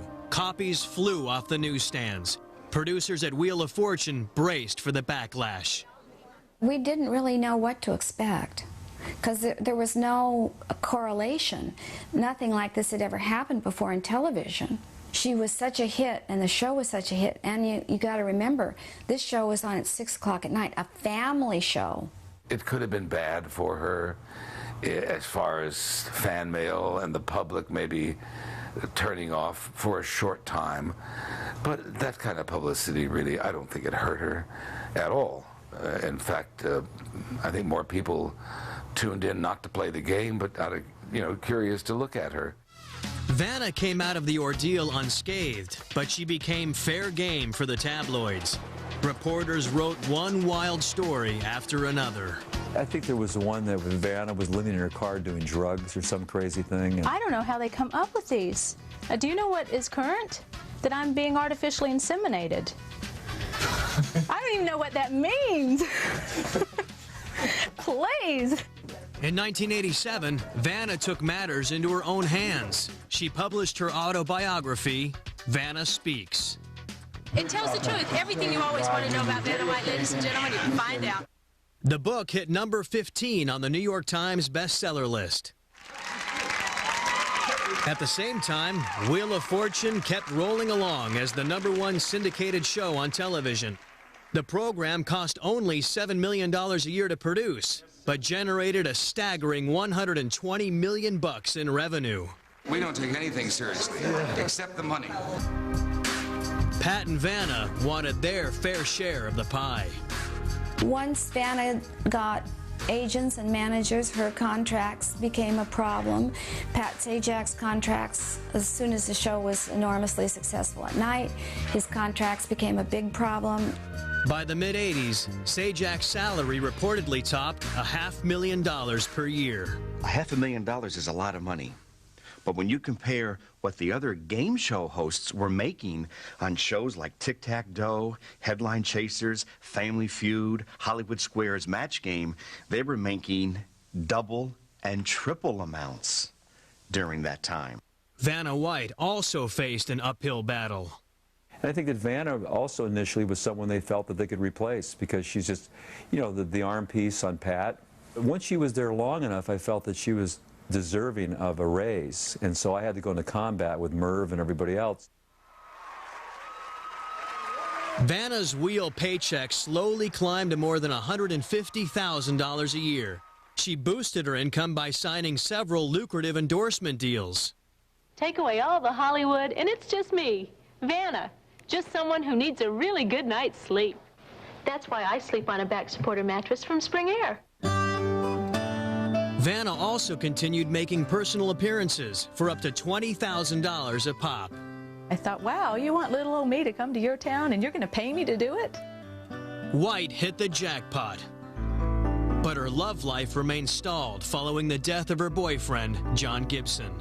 At times, sure, she was lonely. Absolutely. She, missed out on the man that she was in love with and from not being around anymore, so it was very tough for her.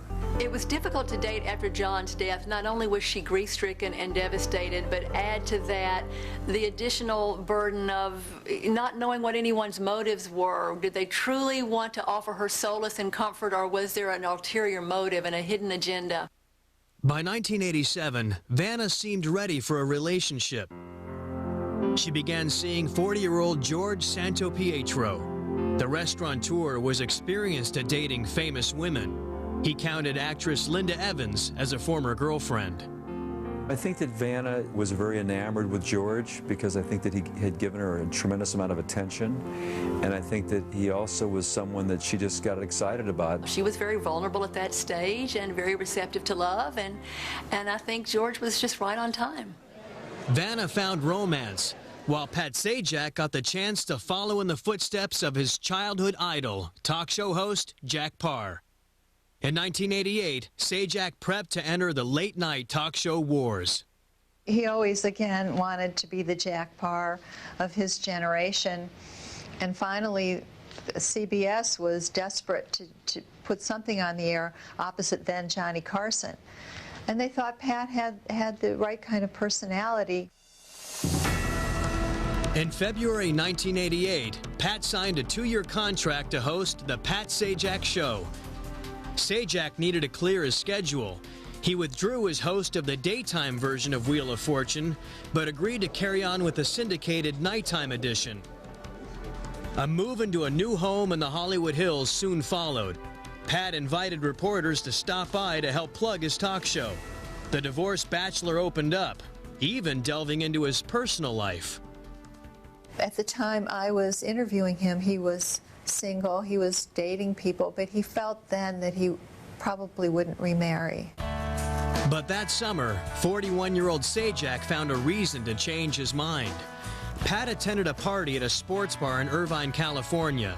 23-year-old model and aspiring actress Leslie Brown also showed up.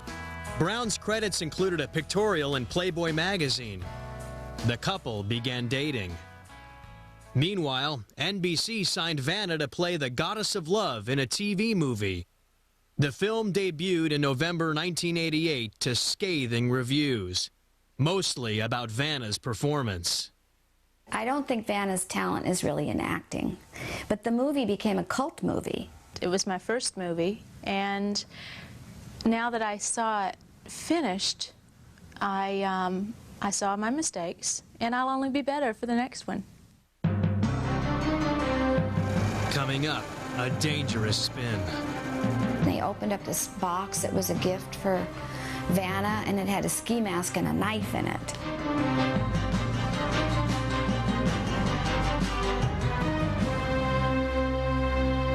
You pull back the curtains, and the sun burns into your eyes. You watch a plane flying across a clear blue sky. This is the day your life will surely change. This is the day when things fall into place.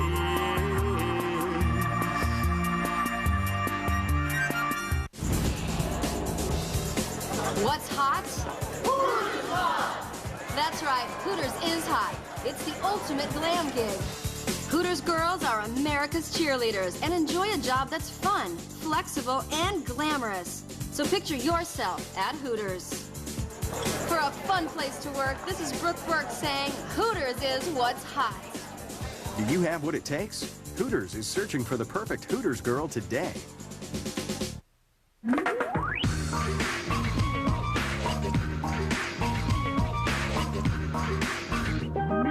Mix up your tan lines at Payless. Hurry and save up to 50% on select summer sandals for the entire family. Don't miss it.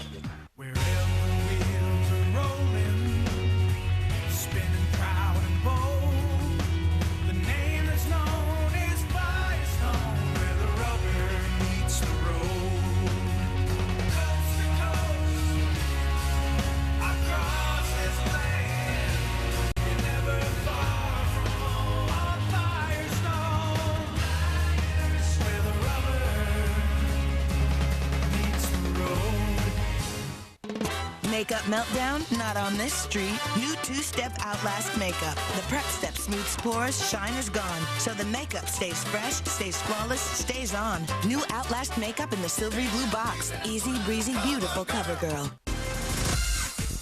Wheel of Fortune is more than a TV show, it's a whole brand. The name is officially licensed on games, watches, and even...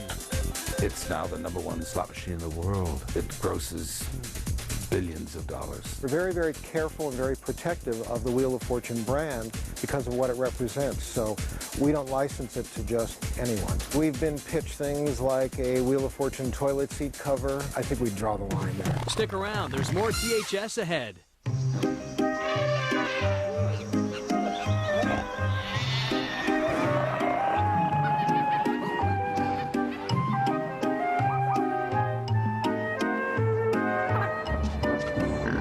Fewer emissions than any engine of its kind, the GE NX Jet engine is powering a fresh new way of looking at technology that even nature could approve of. Another product of pure eco-imagination from GE Transportation. GE, imagination at work. This man thinks the orange juice he's drinking will help lower his cholesterol. This man knows Minute Maid Heartwise is clinically proven to do just that, because only Minute Maid Heartwise contains added cholesterol reducers. Minute Maid Heartwise, for your one and only heart. If you're busy like me, going to the video store is a hassle. With Netflix, just make a list of the movies you want to see. And in about one business day, you'll get your first DVDs in the mail. Keep them as long as you want, without late fees. Ready for soccer? Finish one, return it in this prepaid envelope, and they'll send you another movie from your list. Can you get that? Mommy's doing a TV commercial. Netflix. All the movies you want, starting at only $9.99 a month and no late fees. Both new Crest Pro Health Oral Rinse and the leading mouthwash kill germs that cause plaque, gingivitis, and bad breath.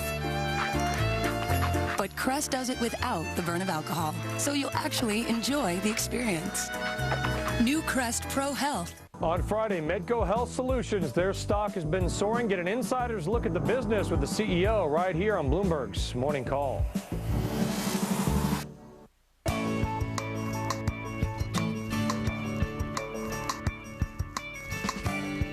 As the curtain fell on 1988, Pat Sajak left the daytime edition of Wheel of Fortune to prep for his new late-night talk show on CBS. Executive producer Merv Griffin searched for a replacement. His unlikely choice? Tennis star and friend Jimmy Connors. He said, Patty and I never missed that show. And I said, you know how to do it? He said, I could walk in tomorrow and do that show. The 36-year-old former Wimbledon champ aced the audition. Walked in, hi Vanna, walked out on the stage, and did the most incredible performance as the host of Wheel of Fortune. I was stunned. But Connors' game show career ended before it began. NBC execs wanted the popular jock to work with the network's sports department and killed the idea. Merv soon set his sights on another charismatic athlete, 33-year-old Rolf Benirschke. The former San Diego Chargers place kicker made playoff history with a dramatic field goal in overtime against Miami. Merv caught Benirschke on a local talk show and called him in. We now have an opening at Wheel of Fortune. We want you to come up, meet Vanna, get photographed on the set, and meet the people. So I said, okay. I'd only watched Wheel of Fortune in snippets. I'd never watched the whole game all the way through. Rolf taped an audition, but didn't expect anything to happen. A few weeks later, he got the call. Rolf, you've been selected to be the next host. Please show up on Thursday for the taping of our first 5 shows. So I call on Monday, and I said, you're really not serious, right? You're going to train me before we do this. And no, we want you to just watch the show that Pat does during the show. You might want to tape it, and then come on up Thursday and we'll start. Here's your host, Rolf Benirschke. Thanks, Charlie. Thanks. Rolf's debut in early January 1989 proved tougher than any NFL assignment.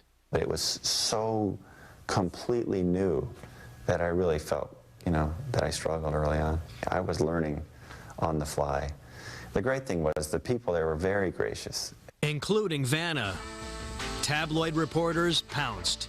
At the time, I was dating the girl that would become my wife. And suddenly there are stories being written about secret candlelight dinners that Vanna and I are having.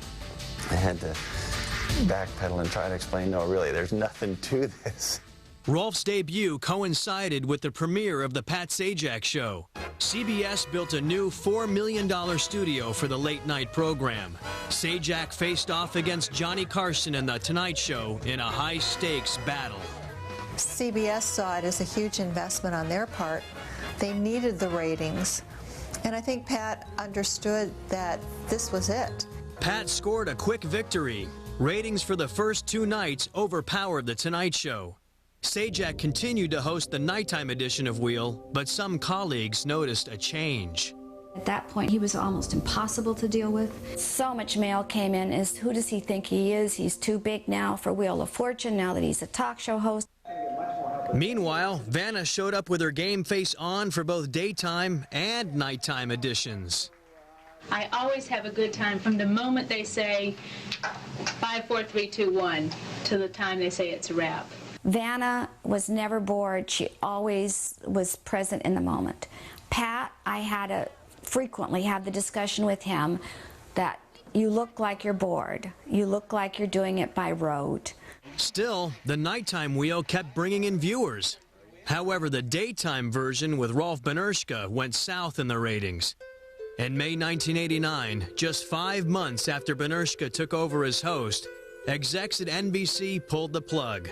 CBS quickly snapped up the rights to the daytime edition, but Rolf got the boot. I don't consider myself a very witty person, and I think that show requires somebody with some wit, and I got comfortable at moving the game along. But I don't think that was a role that was cut out for me. CBS wanted Bob Goen, and he insisted on Bob, and we liked Bob. 34-year-old Bob Goen boasted some game show experience and a ready wit. Knock, knock. Who's there? Goen. Goen who? Goen yourself. What? But there were few laughs on the set of the Pat Sajak Show. Ratings began to slide after the strong start. Sajak regularly finished behind Carson and hip newcomer Arsenio Hall. However, the mounting pressure didn't derail the wedding plans of Pat and his girlfriend Leslie Brown. The couple exchanged vows on New Year's Eve 1989 at a church in Annapolis, Maryland. Sajak was 43, Brown 24. She's a darling girl, and I think she and Pat are the perfect couple. Pat returned to the talk show wars, but in April 1990, CBS axed the Pat Sajak Show after only 1.5 seasons. I think people were expecting him to come in with some really offbeat or different ideas, and he came in like every talk show ends up. You can't get away from a desk and a chair. It was probably the wrong time and the wrong place to do it. Pat told reporters he was grateful for the chance to do his own talk show. Sajak refocused on the nighttime edition of Wheel. I was happy his talk show was canceled because my life got a whole lot easier after that. Every now and then I think, gee, it's not fresh enough for me. And then I go to the mail and my pay arrives and I think, this is fresher than I thought it was. Meanwhile, Sajak's sidekick was on a roll, launching one product after another. At home, you get Vanna White on the cover of the Box Game. I'm the national spokesperson for Spring Air Mattresses. Of course, I wrote a book. I just signed a deal with Home Shopping Network. I have a nutritional video. Isn't she pretty? She just is absolutely one of the hardest working, doesn't complain persons you'll ever meet. She was the first woman I knew who actually had organized her entire life on the computer like 15 years ago and was figuring out her finances, and I always said, wow, Vanna, you know where every dime is in this empire, and she did. She was really on top of everything. Vanna's income soared, but she paid a heavy price. Everybody wanted to touch her, everybody wanted to take her picture, so she would travel with an escort. She would sit next to the window. The escort would sit in the aisle seat. She would get the blanket from the overhead bin and wrap her entire head in the blanket so nobody could see her, so that she could try to sleep. As her fame was continuing to increase, she became concerned about her own personal safety and mentioned to me that she was moving into a new home. I said, but Vanna, where you live now is so gorgeous. What more could you possibly want? She says, well, I need to get behind some gates. White's fears became very real when a stalker showed up during a Wheel of Fortune promotional tour. A guy had tried to get on the train. He had posed as a news person, and the detectives stopped him, and he ran. He jumped off the train, and they opened up this box that was a gift for Vanna, and it had a ski mask and a knife in it. Then, in April 1990, Vanna faced another scare, this time in the studio. An audience member wearing fatigues and dog tags jumped up and began screaming. He called Vanna's boyfriend George a bad man and offered to protect White. Security guards quickly escorted the former mental patient off the studio lot. Vanna learned the man repeatedly called Merv Griffin's office, proclaiming his love and that he intended to marry her. White went to court. In June 1990, a judge ordered the stalker not to come within 150 yards of Vanna for 3 years. Coming up, That was probably one of the most brutal things that ever happened to her, other than her boyfriend being killed.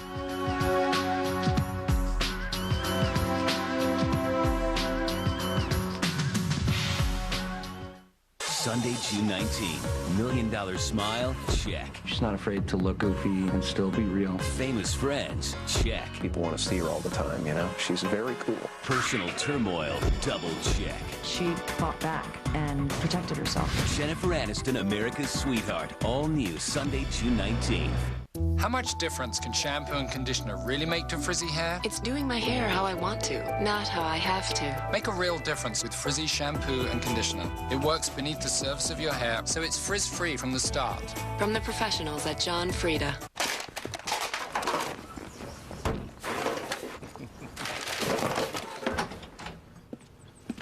Oh, hey, honey. Hey. So, what have you been up to? Nothing. So what have you guys been up to? Nothing.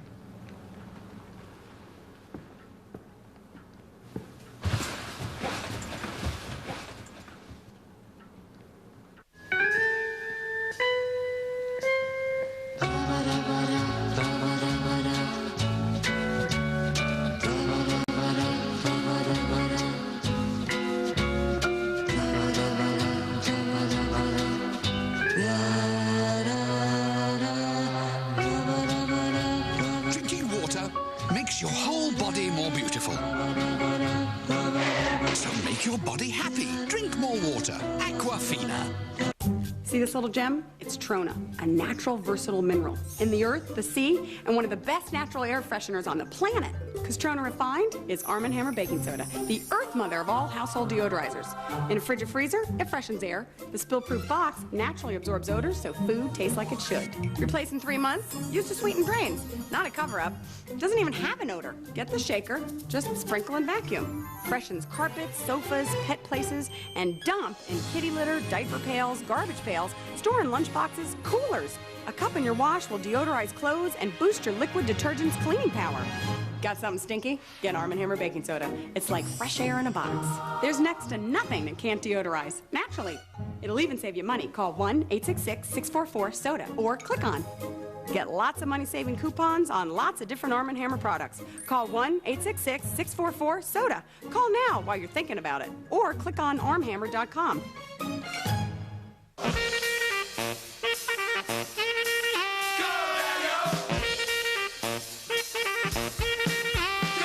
Get great gifts for your daddy-o, like a portable DVD player, just $99.99. Saturday and Sunday, only at Kmart. The first time This year at the 2005 MTV Movie Awards, we're giving you an all-access pass to La La Land with scene-stealing performances and more A-list celebs than you can shake a golden popcorn at. Get the insider's look at MTV.com for all the juicy movie awards details. The 2005 MTV Movie Awards, hosted by Jimmy Fallon, Thursday, June 9th at 8:30 on MTV. Brought to you by the all-new 2005 Chevy Cobalt. With 8 models to choose from, Cobalt is sure to provide the style, sophistication, and performance you desire.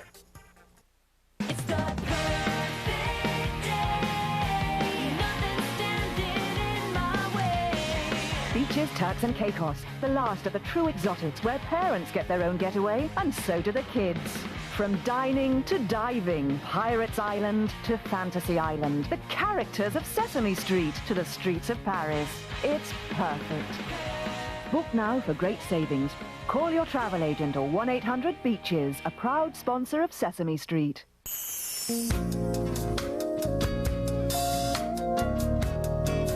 By the end of 1990, 33-year-old Vanna White reigned as undisputed queen of television game shows. Still, something was missing.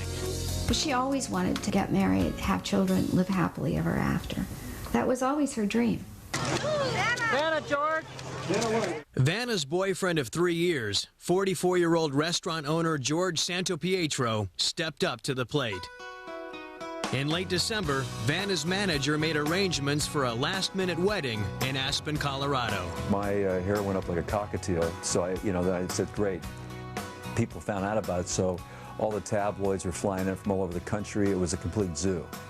Vanna and George exchanged vows on New Year's Eve, 1990. It was very romantic, and Vanna was very, very touched and emotional and very happy. Producers at WEO were happy for Vanna, but they also worried about potential fallout. Before, you know, she'd been this hot single babe running around in gorgeous evening gowns, and a lot of American men had their fantasies about Vanna. And we were concerned about her popularity when she got married, because that changes everything. Change was in the wind for Pat Sajak, too. On September 20th, 1991, Pat and his wife Leslie welcomed a son, Patrick Michael James. The Sajaks celebrated the birth as CBS prepared to give last rites to the daytime version of Wheel of Fortune. New host Bob Goen failed to boost the ratings, and in September 1991, the network canceled the show. However, the syndicated nighttime edition of Wheel kept going strong. Vanna's marital status had no impact on ratings, and 1992 marked a milestone for White. This is my 10th year on Wheel of Fortune. 10. We're celebrating our 10th anniversary this fall. Merv Griffin applauded television's #1 cheerleader. This is an official certificate, and it says Guinness Book of Records. Can you believe it? TV's most frequent clapper. It has been estimated that Wheel of Fortune hostess Vanna White claps 720 times per show, or 28,080 times in 1 year. Officially signed by the Guinness Book of Records.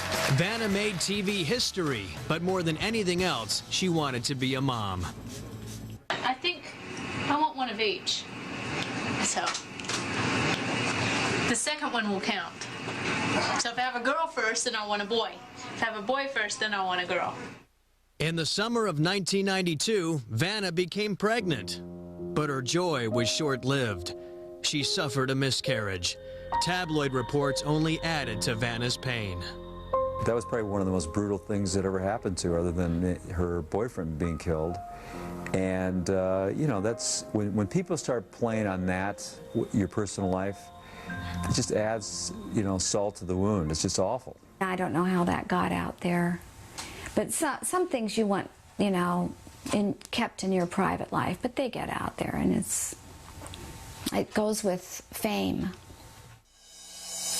A year later, Vanna was pregnant again, and this time there were no complications.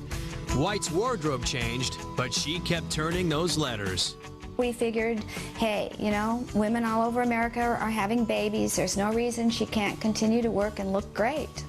So we tried to put her in the best maternity, most glamorous maternity clothes we could find. In June 1994, Vanna gave birth to a baby boy, Nicholas Santo Pietro. Well, she was so happy. She was so thrilled, and, you know, she brought the baby on right away. She wanted all of America to share in her happiness and see her baby. There it is, man. 47-year-old Pat Sajak also had plenty to celebrate. In 1994, Pat was honored with a star on the Hollywood Walk of Fame. Sajak made one request. I did ask if they had room next to my my old pal Jack Parr to stick me, and they did, and I'm awfully glad they did. Then in early January 1995, more good news. Pat and Leslie welcomed their second child, Maggie Marie.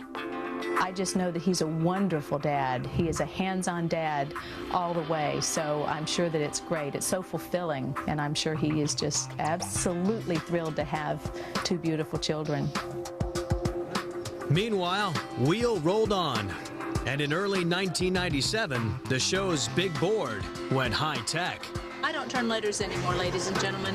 All I have to do is touch. We knew that it could energize the show in a lot of different ways. We could actually tape the show in real time, as opposed to having to stop down to change plastic letters between each round. Audiences also noticed another change. Vanna showed up in maternity clothes again.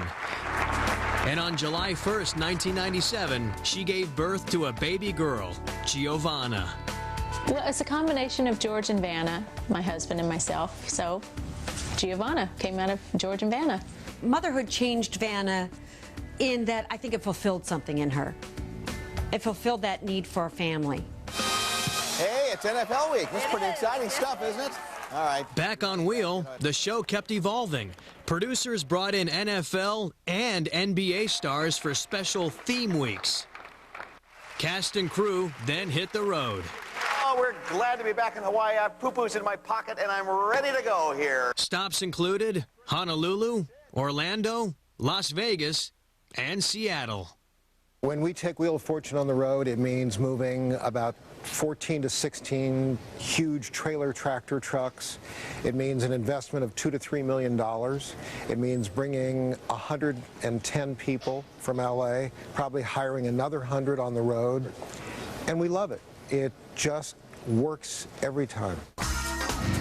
In 1999, the Wheel rolled into the Big Apple, and Vanna lit up Broadway. It's going to be exciting. It certainly is for me because I've never done anything like this. White camped it up for a special promotional production of the musical Cabaret. Vanna made magic on stage, but back home, the spark seemed to disappear from her marriage to George.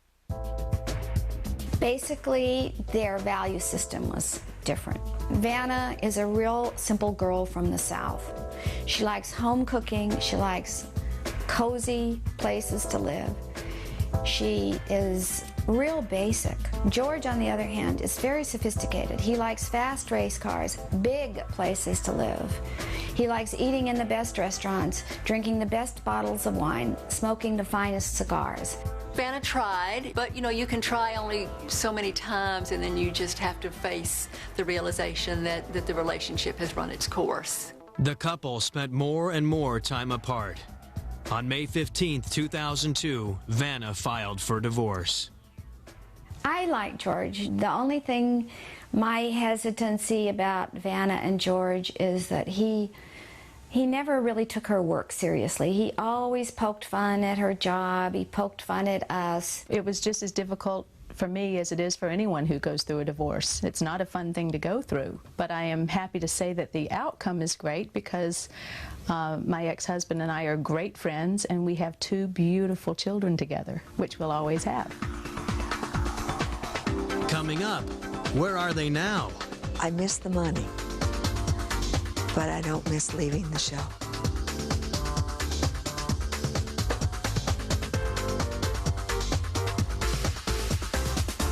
She's tired of the rumors. I don't think I'm a bad girl. We've got her E! True Hollywood story. Lindsay Lohan, Sunday, all new, all true at 8/7 Central on E! I don't know about you, but for me, mints are about enjoyment, not treatment. I mean, I like to freshen my breath, not punish it for being bad. Tic Tac. Enjoy your mint. Give Dad a new look this Father's Day with a great gift from Kohl's Dad's Day sale, starting this Thursday at 8 a.m. Save on our entire stock of Chaps, Access, and Apartment 9 sportswear. And for dads who love Dodgers, it's all on sale. If Pop plays poker, here's a great set. Or pick some picture frames to fill with your father's favorite memories. Whatever his style, come to Kohl's Dad's Day sale, starting Thursday at 8 a.m. because he's your dad and it's his day. Kohl's. Expect great things. What's hot? Hooters is hot! That's right, Hooters is hot. It's the ultimate glam gig. Hooters girls are America's cheerleaders and enjoy a job that's fun, flexible, and glamorous. So picture yourself at Hooters. For a fun place to work, this is Brooke Burke saying, Hooters is what's hot. Do you have what it takes? Hooters is searching for the perfect Hooters girl today. When kids are being kids, it helps to have Bounty around. Just one wet sheet can tackle this sticky mess without falling apart. The Quilted Quaker Picker-Upper Bounty. What if we loved our skin and put nourishment in? We might even show off our toes, take off our clothes, let the world in. If we let nourishment in, oh, how do we love our skin? Introducing Dove Nourishing Lotions with 24-hour Nutri-Serum, the first line of body lotions by Dove. Although Vanna White is best known for Wheel of Fortune, she does stretch her acting muscles on other programs.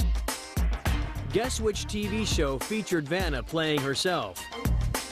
Was it the NBC legal drama LA Law, the Fox comedy series Married with Children, or the CBS comedy The King of Queens? Log on to eOnline and test your THS IQ. Want younger looking skin in just 14 days? Revlon introduces age-defying makeup now with Vodafirm. Reduce lines up to 50% in just 2 weeks with Vodafirm. A patented blend of hexapeptide and botanicals. Gorgeous, flawless coverage so your skin looks smoother, firmer, and more radiant. New age-defying makeup with Vodafirm from Revlon. A moment like this, some people wait a lifetime for a moment like this. Some people search forever for that one special kiss. Oh, I can't believe it's happening to me. Some people wait a lifetime. Create unforgettable moments at Sandals Ultra All-Inclusive Resorts. Call 1-800-SANDALS.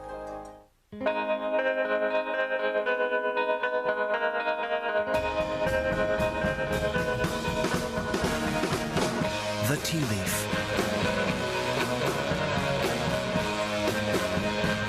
Could it make the best beverage in the world?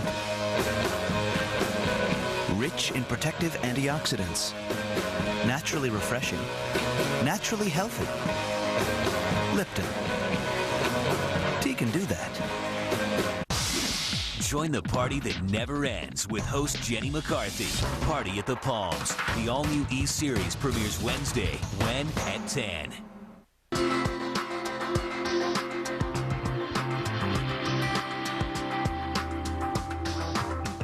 You're all going to be seen many times on TV today, so I want you all right now to sit up nice and straight.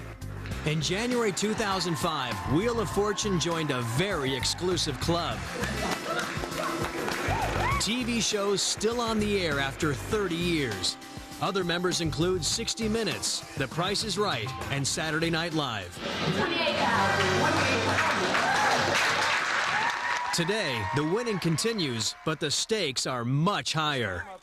Wheel premiered in 1975, and contestants played for cash to purchase modest prizes. Winners now take home six-figure checks. If you're giving away $100,000 and you can't get excited about that, there's something wrong with you. Over the years, some of the Wheel's stories became legendary. We've seen contestants who have fainted, who've lost the lunch that they had on the flight out here. I think we've seen just about everything. I can recall that we had one where styrofoam was almost completely revealed with 3 letters following it. Instead of the contestant saying styrofoam cup, which was the answer, he said styrofoam hat. Still, picking the right players remains job one. A good contestant is someone who's energetic, very animated, can enunciate their words, and have a lot of energy. Oh my God! The Wheel saga covers 3 tumultuous decades. Yet the faces rarely changed. Chuck Woolery hosted the show during the first 7 seasons. He left in 1981 after a bitter contract dispute with executive producer Merv Griffin. Hardly anybody remembers at this point that I ever did it. I mean, it's surprising that I'm more known for Love Connection now than Wheel. Woolery also hosted a new edition of The Dating Game in 1997 and Greed in 1999. But Wheel started it all, and Chuck will never forget his former boss. Merv Griffin, I will always be beholden to. Merv is responsible for my career. And he saw something that no one else saw, including myself. And I will always appreciate that from Merv. I will always have a warm place in my heart because of that for him. And that's the truth. Merv Griffin is still putting together television and movie projects, but he's no longer involved with the production of the TV show he created. Merv does retain a financial interest in Wheel of Fortune. Susan Stafford was Wheel's original letter turner. Susan left in 1982 to work with cancer patients. In the years that followed, Stafford became an ordained minister and earned a PhD. Susan also helped the disadvantaged in some of the world's poorest countries and counseled victims of such tragedies as the massacre at Columbine High School. The former hostess is often asked about her decision to leave Wheel of Fortune. I think, you know, I miss the money, but I don't miss leaving the show, because I know God's got me right where He wants me, and I'm counting on that. These days, Susan is hard at work on a book about her life. Stop the Wheel, I Want to Get Off. It's a good title, and maybe somebody will want to pick it up and read it. Former football star Rolf Benirschke hosted the daytime edition of Wheel of Fortune for 1 year in 1989. He now looks after various business interests in San Diego. Rolf is married with 4 children. Benirschke has no regrets about his short-lived TV career. I mean, to me, it was such an interesting experience, the kind of thing you get a chance to do, but it was never a career goal of mine at all. And so it was easy to come back and resume my normal life down here. Bob Goen replaced Rolf Benirschke and completed a 2-year stint. Goen later became an anchor on Entertainment Tonight. Still, the main man on Wheel is Pat Sajak. Sajak has been running the show since 1981. His salary is reported to be in excess of $6 million a year. Pat, his wife Leslie, and their 2 children split their time between Los Angeles and Leslie's old stomping grounds, the Baltimore area. In 2001, the family donated $1 million to a Maryland breast cancer center. Sajak sometimes fills in as host on shows like Larry King and Regis and Kelly, but Wheel of Fortune remains home. Remember, watch, match, and win.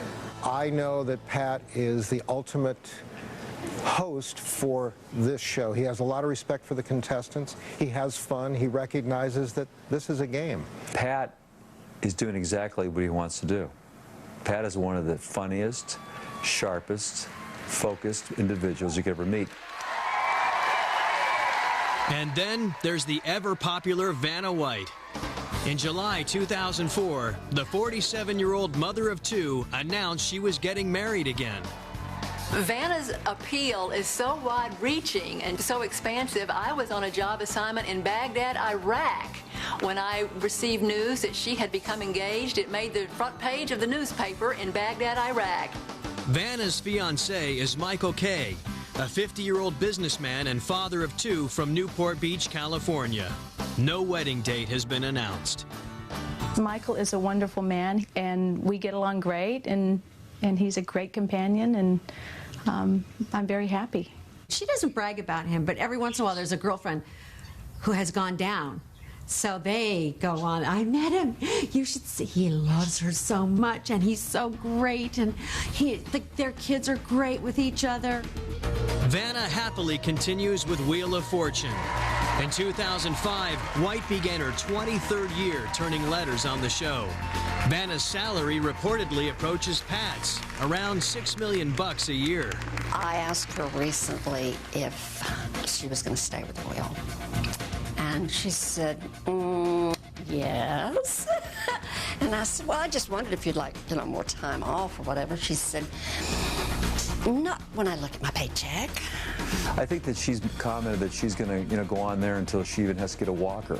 We've never seen anything like this in television history, this kind of franchise, for her to have this kind of length of time, and for Pat as well. For more than 3 decades, the show that became an institution spelled success with a capital S. And there's no end in sight. The wheel just keeps on turning. It's taught children how to spell. It's taught immigrants to America how to speak and how to spell and phrases. Everybody can play it. Age 5 to 105. Who can't play Wheel of Fortune? You spin the wheel, you guess a letter, you guess the puzzle. If there's one theme I keep hearing from viewers, they'll say that it's the 1.5 hour in the viewing day that the whole family can agree on. We hear about infants who watch the show because they like to watch the wheel go around, toddlers learning the alphabet, grandparents playing against the grandkids, and nobody's embarrassed by what they see.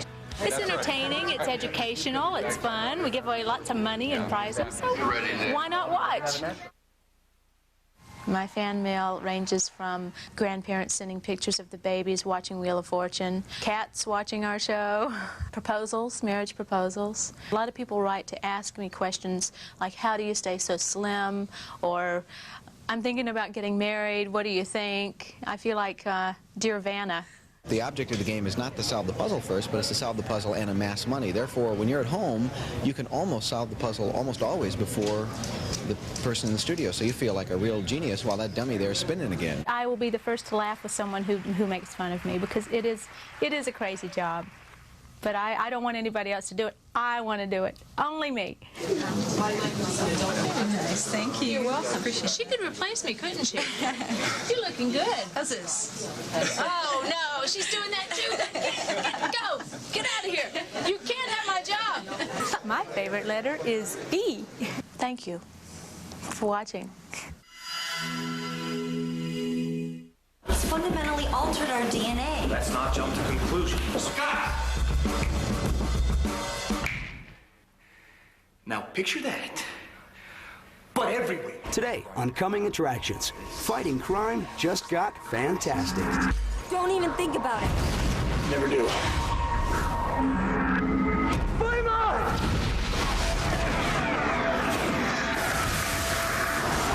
And the Legend of Zorro returns for one last ride. You don't know what you're getting yourself into. Neither do you. Plus, Jodie Foster takes flight. Josh Lucas is flying high.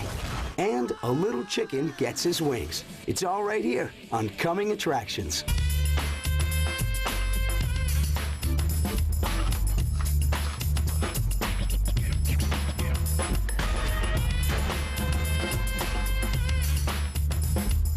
Hey everybody, I'm Ethan Erickson and welcome to Coming Attractions. Now today we've got all new previews for Fantastic Four and Stealth, as well as our first look at the Antonio Banderas sequel, The Legend of Zorro. Plus, we'll have a little family fun with a fowl and see what's swinging onto DVD. All right, let's get to it. If two's company and three's a crowd, then four must be fantastic. Of course, I'm referring to Fantastic Four, the comic book that's now an action-packed movie. Now, who's in this fearless foursome? Well, there's Mr. Fantastic, who's super elastic, along with his invisible lady friend Sue Storm. Then there's her brother Johnny, who's got, well, quite a hothead. And finally, there's Ben Grimm, who they simply call The Thing. Exposure to a high-energy cosmic storm could advance our knowledge about planetary life. Same old Reed, always stretching, reaching for the stars. To our future. We can monitor the cloud's approach from here. The shields on the station should protect us. Should? Oh, God.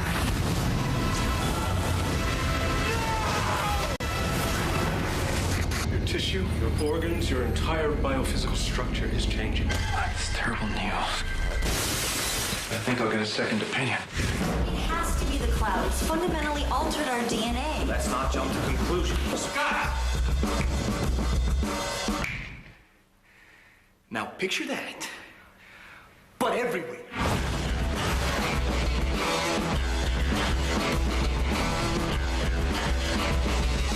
That's gross. You're bending the light around you with some kind of force field.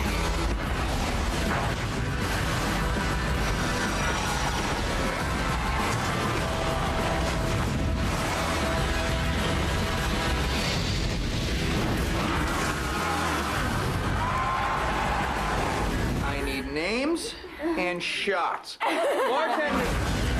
New day is dawning. Fantastic Four. It's like some higher calling. Like getting girls and making money. Is there any higher? I can't live like this. People want us to solve their problems. We can't even solve our own. Right on cue. This is what a man looks like who embraces his destiny. We're the only ones who can stop it. Don't even think about it. Never do. Flame on!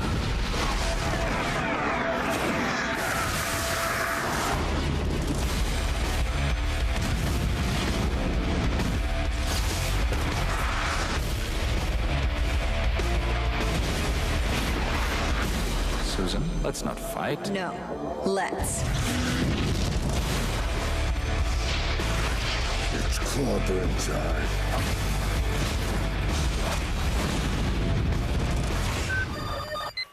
Oh, you're hot. Thank you, so are you. Battling their way onto the big screen Friday, July 8th is Fantastic Four. Now, if you're afraid to fly, don't sweat it. You'll keep your feet firmly on the ground for this peek at Flight Plan. Jodie Foster plays a widow who mysteriously loses her daughter during a flight. Huh. So how do things like this happen? Well, maybe she never had a daughter to begin with. Take a look at the clip and see what I mean. Mommy, did you make that plane? Yeah, it's brand new. It's got 2 stories. There are 7 galleys. It's crew quarters. It's the biggest. There are 26. Yeah, here we go. When you wake up, we'll be in New York. 32? Yeah. 32.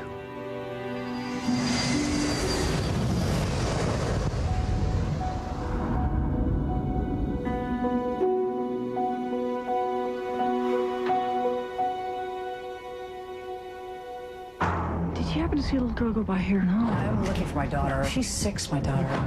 I was carrying her. She has sandy hair. She's probably carrying a chenille bear. Can't find my daughter. Does anybody remember seeing the girl? No. No, sir. What aren't you telling me? What aren't you telling me? I'm sorry, but I don't think that she's here. What? Ma'am, we don't have any record of your daughter ever having been on board. I put her in the seat next to me, 26A. 26A is unoccupied. Her backpack's missing. Somebody has her. Captain, I have to speak to you! Get every passenger seated. Open every closet, every bin. She's disturbed. She's making the passengers anxious. You've got to search the holds now! Every one of my flight attendants are looking for a child that none of them believe was ever on board. Who's she talking to? We are not going to discuss this in the middle of the cabin. Where's my daughter? Where is she? Where is she? According to the director at the morgue, the daughter died 6 days ago. What? Our air marshal is going to escort you back to your seat. You know she's alive. You know she's on this plane. Why didn't anybody see her? I don't know.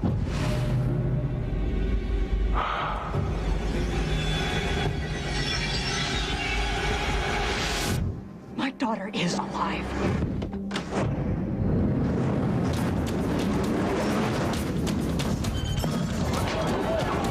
What'd you do to the lights? Where is she?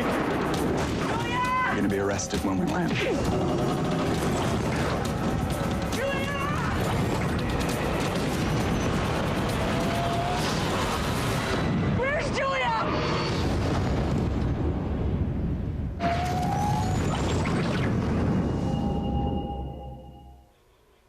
Landing in theaters September 23rd is Jodie Foster in Flight Plan. So, what does Tom Cruise's new blockbuster film,